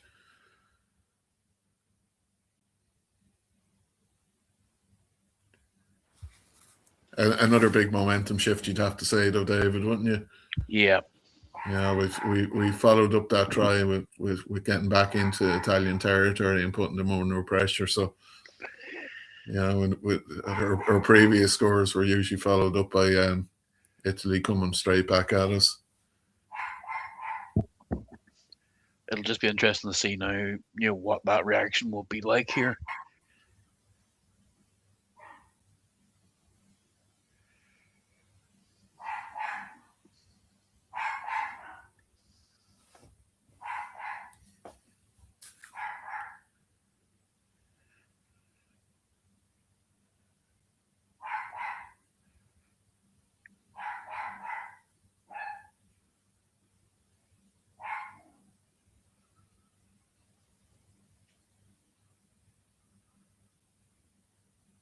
Great carry by McTimoney.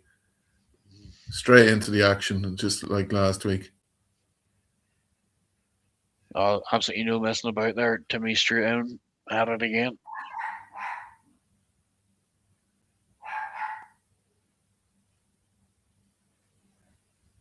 And Ireland looking strong here. We're up to the 5 metre line. And penalty advantage.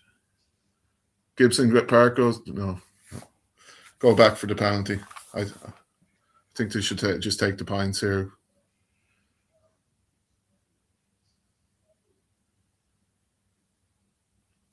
And just to the left of the post.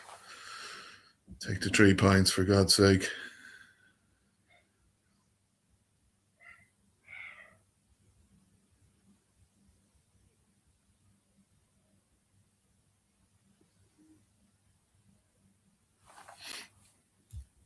Yeah, he's going for the posts. I think that's the smartest move at the minute. Just get that board ticking over. Stretch it out to 2 scores. Yep.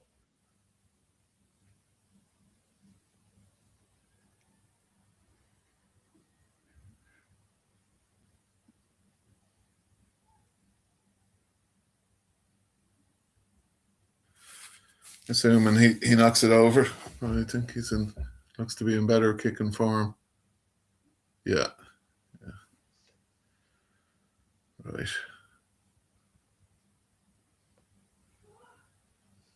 Andy Farrell's still not looking too happy.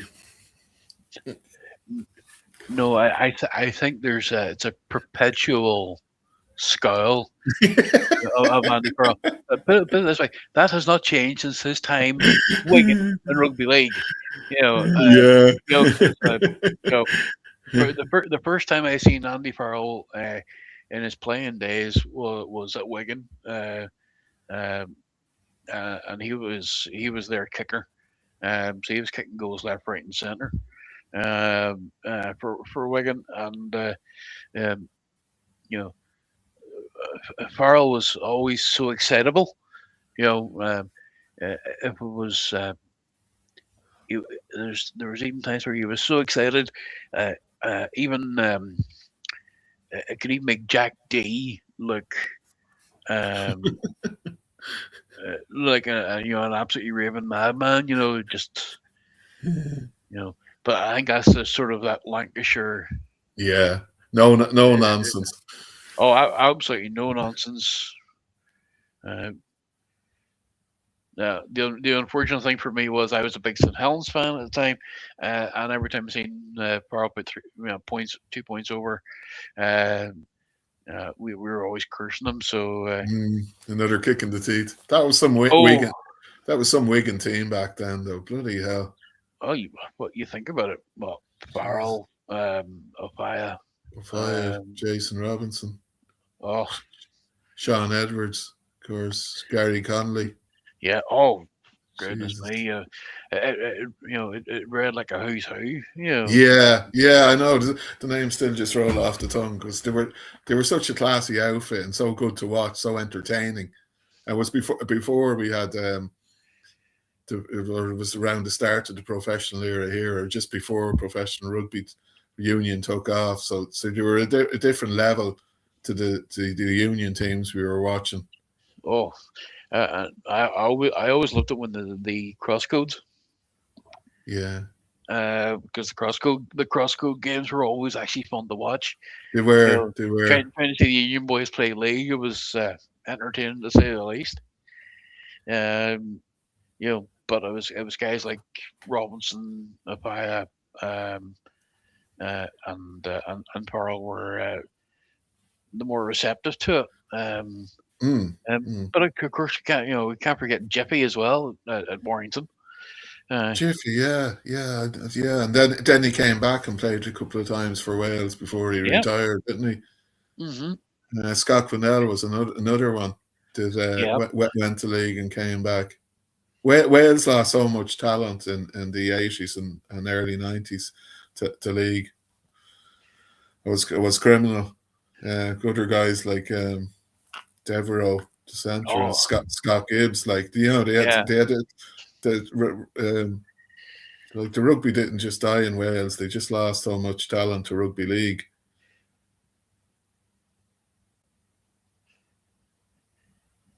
Now, good response for Italy from Italy. Another scrum penalty, and Yeah. Garbisi knocks it over. So back to 7 points.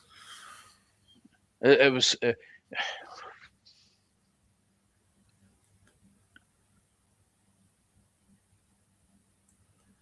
Yeah, that's 4 scrum penalties now. Ireland have given away. I think it's the first time I've ever seen Tag Furlong get lifted up so high in a scrum. Yeah, yeah. That's it. That's say something. You know. To be fair, he's had a long time on the sidelines. He has.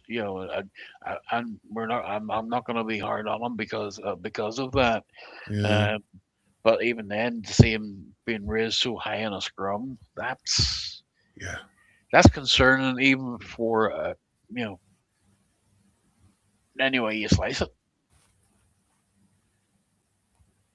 Now Tom O'Toole is on a loose head, so I know he's primarily a tie head, and he has been tried a loose head before. Yeah. But they're totally different positions in the modern game.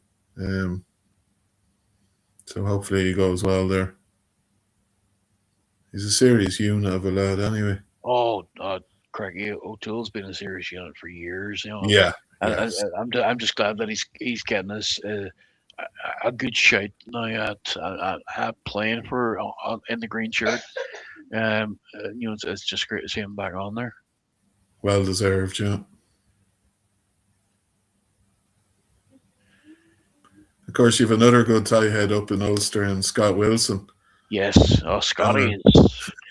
Uh, you know, I have to admit, Scotty did well in the Ulster A. Even though it was a big defeat, but I think Scotty's got a lot of potential, and I think he'll be he'll have a good run at the green shirt eventually. I would think so. I tend to agree. Yeah, he just offers so much in the loose, and he's a lovely shape for a prop forward. Big square unit for a tie uh, head prop. yeah. Just seeing here, Chris says Big Stew would be player of the match at this stage. I would tend to agree. Big Stew has been in the mix in all our major attacks, and Yeah, he's just been key to so many of the big moments. From the try for Osborne to holding one up to some huge carries when we've got into good positions. I haven't seen him make any errors either, so he's got to be there or thereabouts. Jamison Gibson Park making a very smart contribution off the bench as well. That was a nice kick into the corner just to put Italy back under pressure.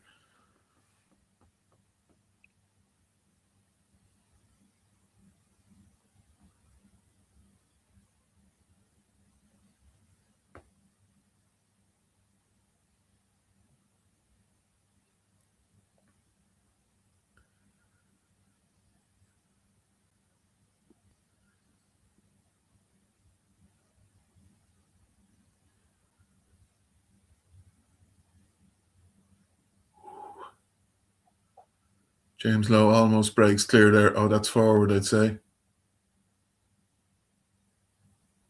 Yeah, it's called back. Bit of an obvious one. So we have to face another. Oh, here's the big man now. Edwin Adogbo off the bench for James Ryan.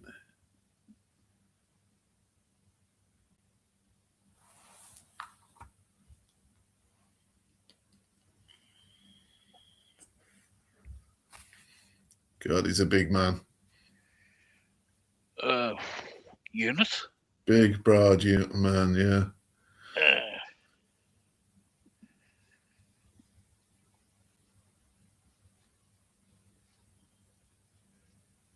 And his first cap as well, so special moment for his family, I'm sure.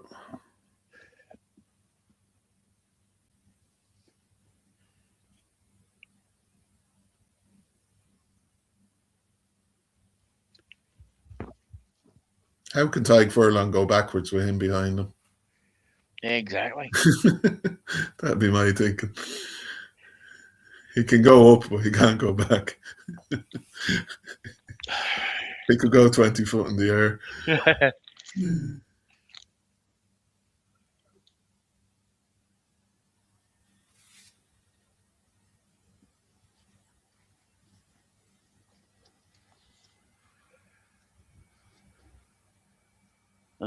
I love the fact there when he came on, Timothy was the first one to give him a slap in the back and say, "Get in there," you know.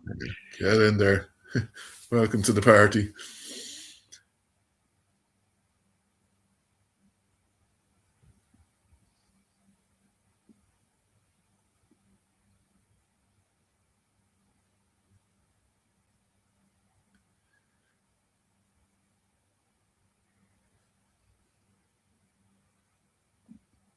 That's going to look better, but Italy get it away. And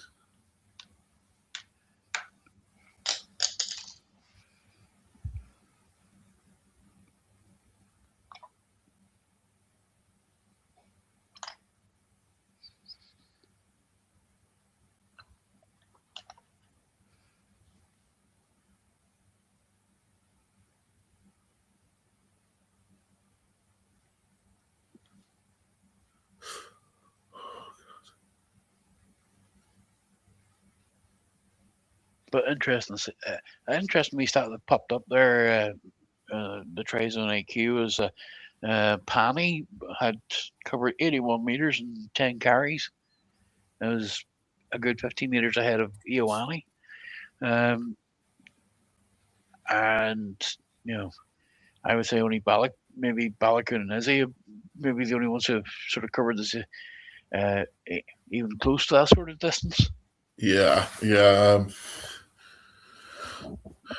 We haven't had many breaks of note from our outside backs at all.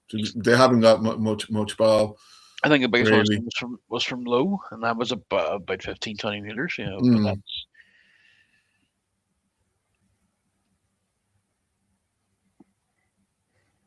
Italy have responded very well to Ireland's purple patch there. They have indeed. They're back now, retaining possession, going through the phases and starting to look threatening again.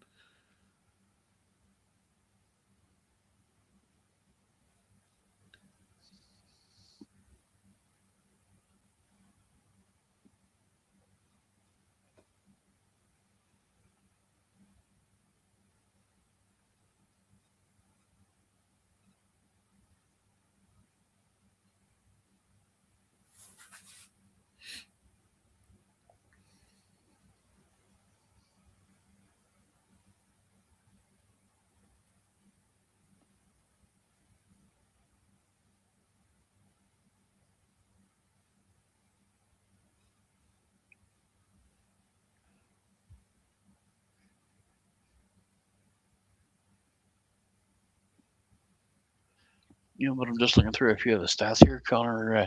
In terms of penalties conceded, it's 8-5. Ireland, conceded 8 penalties. Ireland have conceded 8.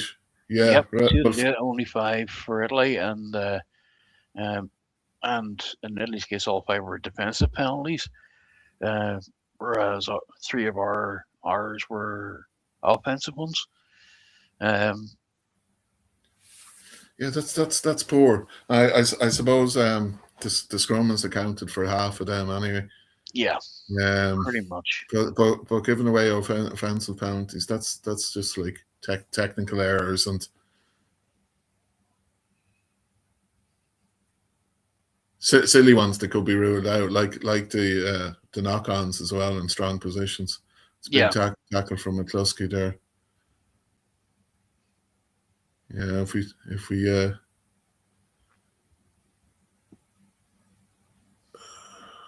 oh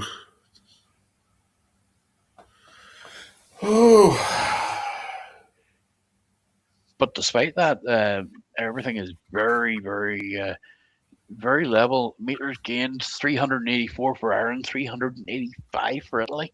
Level on line breaks each. Um, Total passes, Ireland 194, Italy 103, and total passes. You know, and only or do you have the possession stats there, Dave? yeah. Give me a second here. Currently possession, it's Ireland 56%, Italy 44%, and very similar in terms of territory, 54-46. You know, Slight edge for Ireland. a slight edge, very slight edge. So we've passed a lot more from a slightly more possession. Interesting. We've done a lot of lateral passing, though, haven't we? You know, We have a lot of passing for little return in terms of meters. They just put up the shortlist there for man of the match. It's between McCluskey, Balakoon, and the Italian Lou said Fisichetti, and they're number 7. So I suppose these things so it's basically Zolani and Fischetti, and then on our side, then obviously McCluskey and Balakoon. yeah. Without thinking, what's your first thought? First thought, they usually go to the winning team, don't they? So I think it's between McCluskey. I go with McCluskey from an Irish point of view. I'd have to back the prop for Italy if they do. You know, we don't get enough. Thanks. Or Acclaim. Yep, absolutely. I agree on the front row union. Yeah, Oh, we got out of jail there. oh, We got out of jail. That could have easily been 7 points under the post.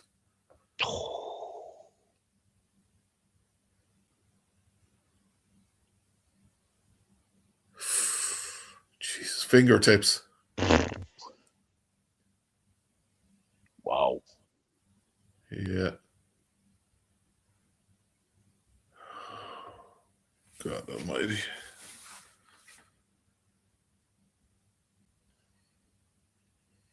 Fingertips. Interesting to note, though, that Ringrose had about a year's supply of duct tape thrown around his knee there. Yeah, I know. How can he move?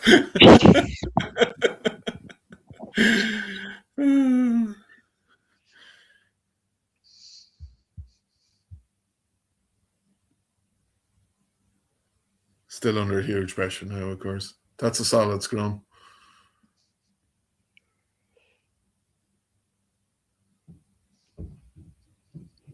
That's our best scrum now in a long time. And a good clearance kick. About 3 minutes on the clock here with me. We're at about 3:45, so.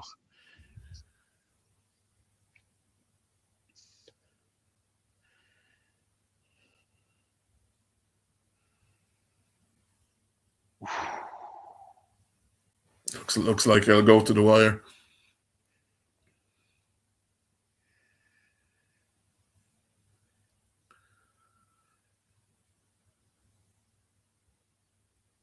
I think even the wire would be looking for the wire at that point. Craigie, that's.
Right, Italy have won a penalty near the 10-metre line with under a minute on the clock. So Crunch time for this one then. yeah, Edwin Adogbo gave it away. Put his hands on the ball when he should have known better. So this is going to go into the corner, and we're going to be defending our own line as the clock goes red.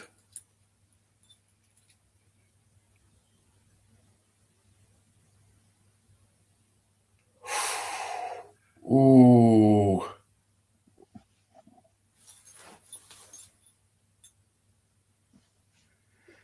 I think Balakoon nearly stopped that going into touch. Garbisi completely sliced it. Oh! I bounced before. Oh God! Italy are after. Yeah. No. Nothing yet.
Oh, Tom O'Toole nearly had his hands on the ball there. Go on, Low.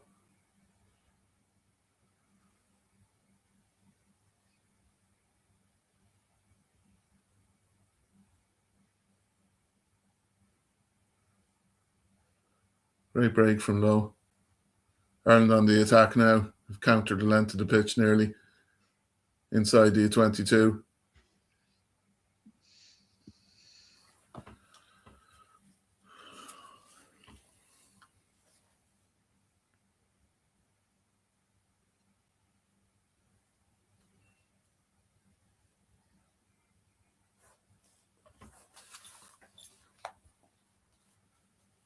Now, do we go to the corner now and go for a bonus point?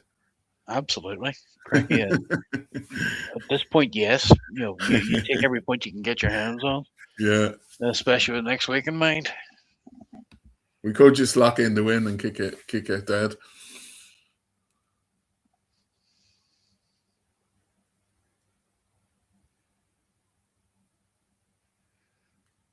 I think James Lowe has had a pretty good game, actually. You know what? I think he's been let loose more in the second half, and he has played a lot better overall. By his standards, it was very quiet in the first half. So, but I think that seemed to be sort of the bigger problem overall in terms of.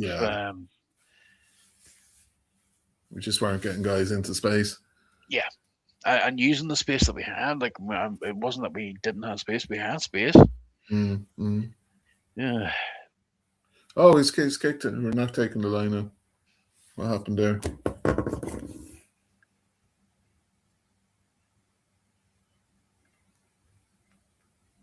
Italy looked very disappointed. Well, we got over the line. Yeah. Just about.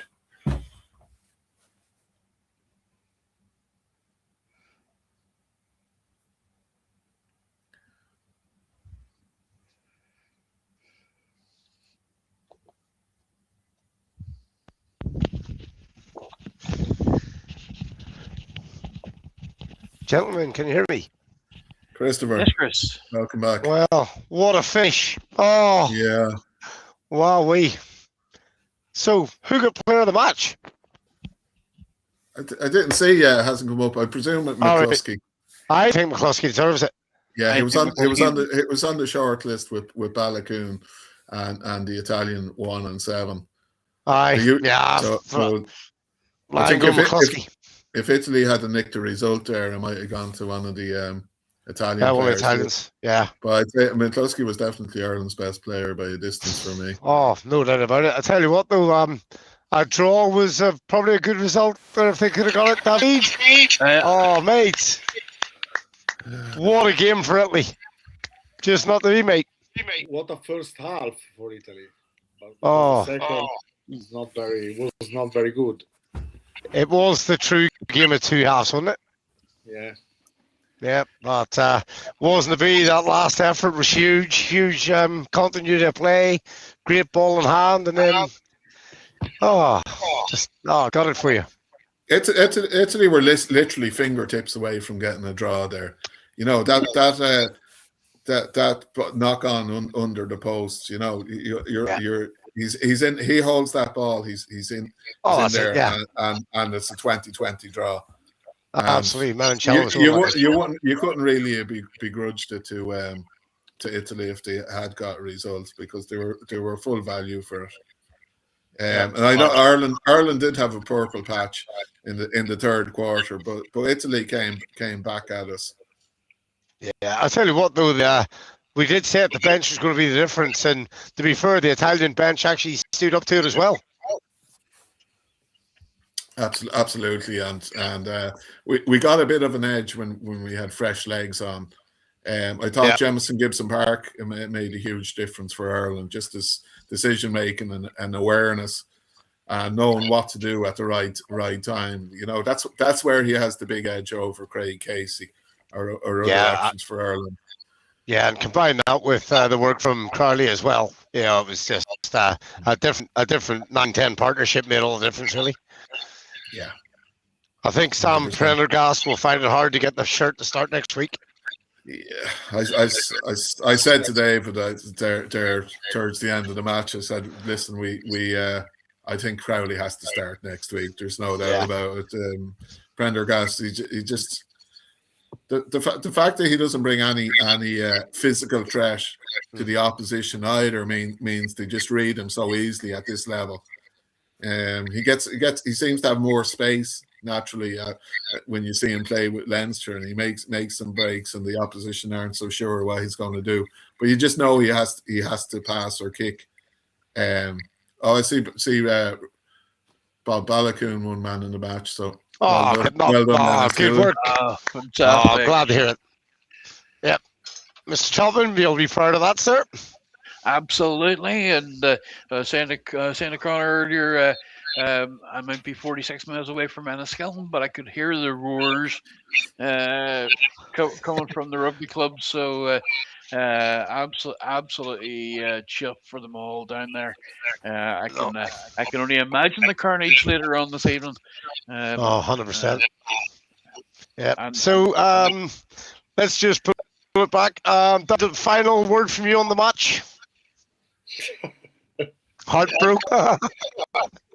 I'm very sad, but we must mature as a team in the important moment of the game and learn how to manage the result, because we can restart in the second time and Ireland scored 2 easy tries. So Ireland or other teams, we need to manage the result, and this is important for our path in these Six Nations.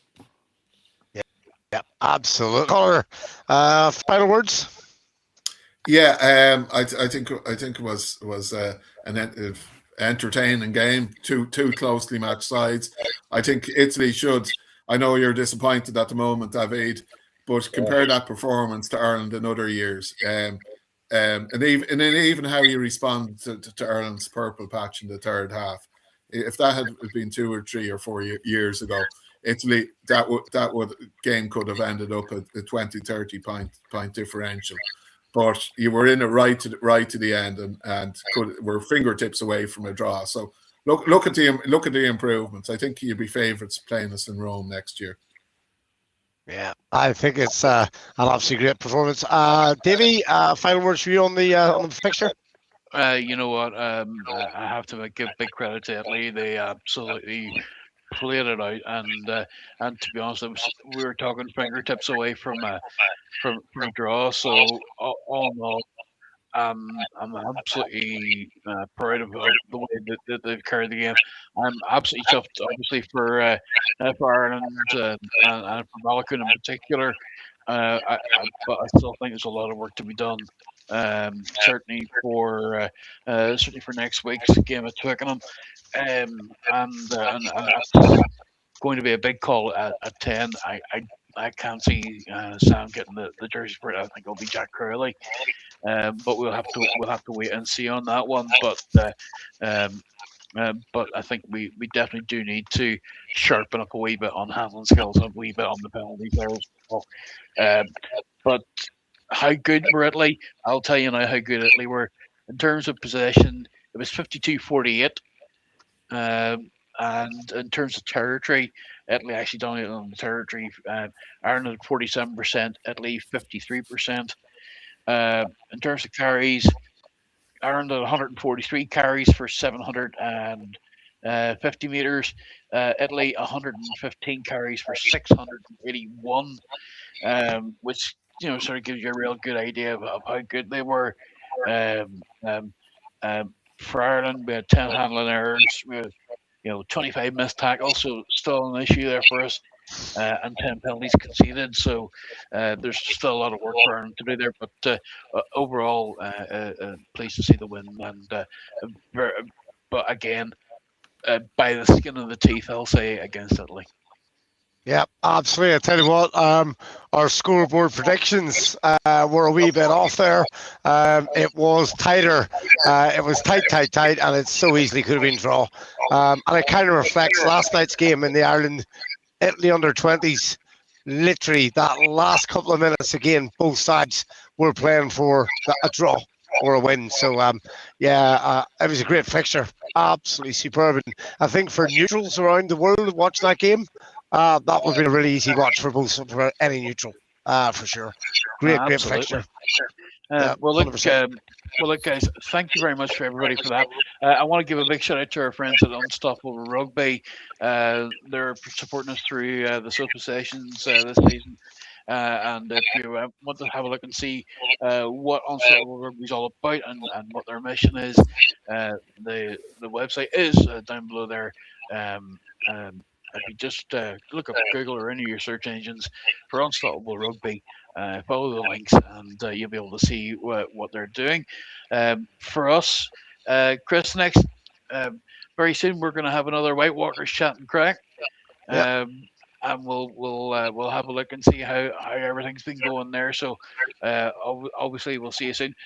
David, thank you very much for taking the time out to be with us. I know things have been very busy for you, and we wish you all the very best. And please keep in touch with us as well. Thank you. We would love to It's hear a pleasure to be and we'd love to hear your perspectives on Italian rugby in the weeks to come. Conor, thank you very much as always, good sir. Always a pleasure. Great, been great chatting to you, and we've enjoyed a bit of Conor Cam today, so it's been good fun. And yep, even Mako's been watching it, and he's been loving it as well. So brilliant stuff. Good. But look, thank you very much, everybody, for tuning in and watching us. We'll be back next week for Ireland versus England, and yep, that's right. And we're looking forward to that, and we hope you can join us for that one next week. But from all of us, it's been an absolute pleasure, and enjoy the Calcutta Cup, everybody. Sure will. And let's stand up for the Ulsterman, for Rob Bollicown, for his match. Okay, from everybody, have a good afternoon. Good night. Stay safe, folks. Okay, thanks for watching. Cheers, night. Out.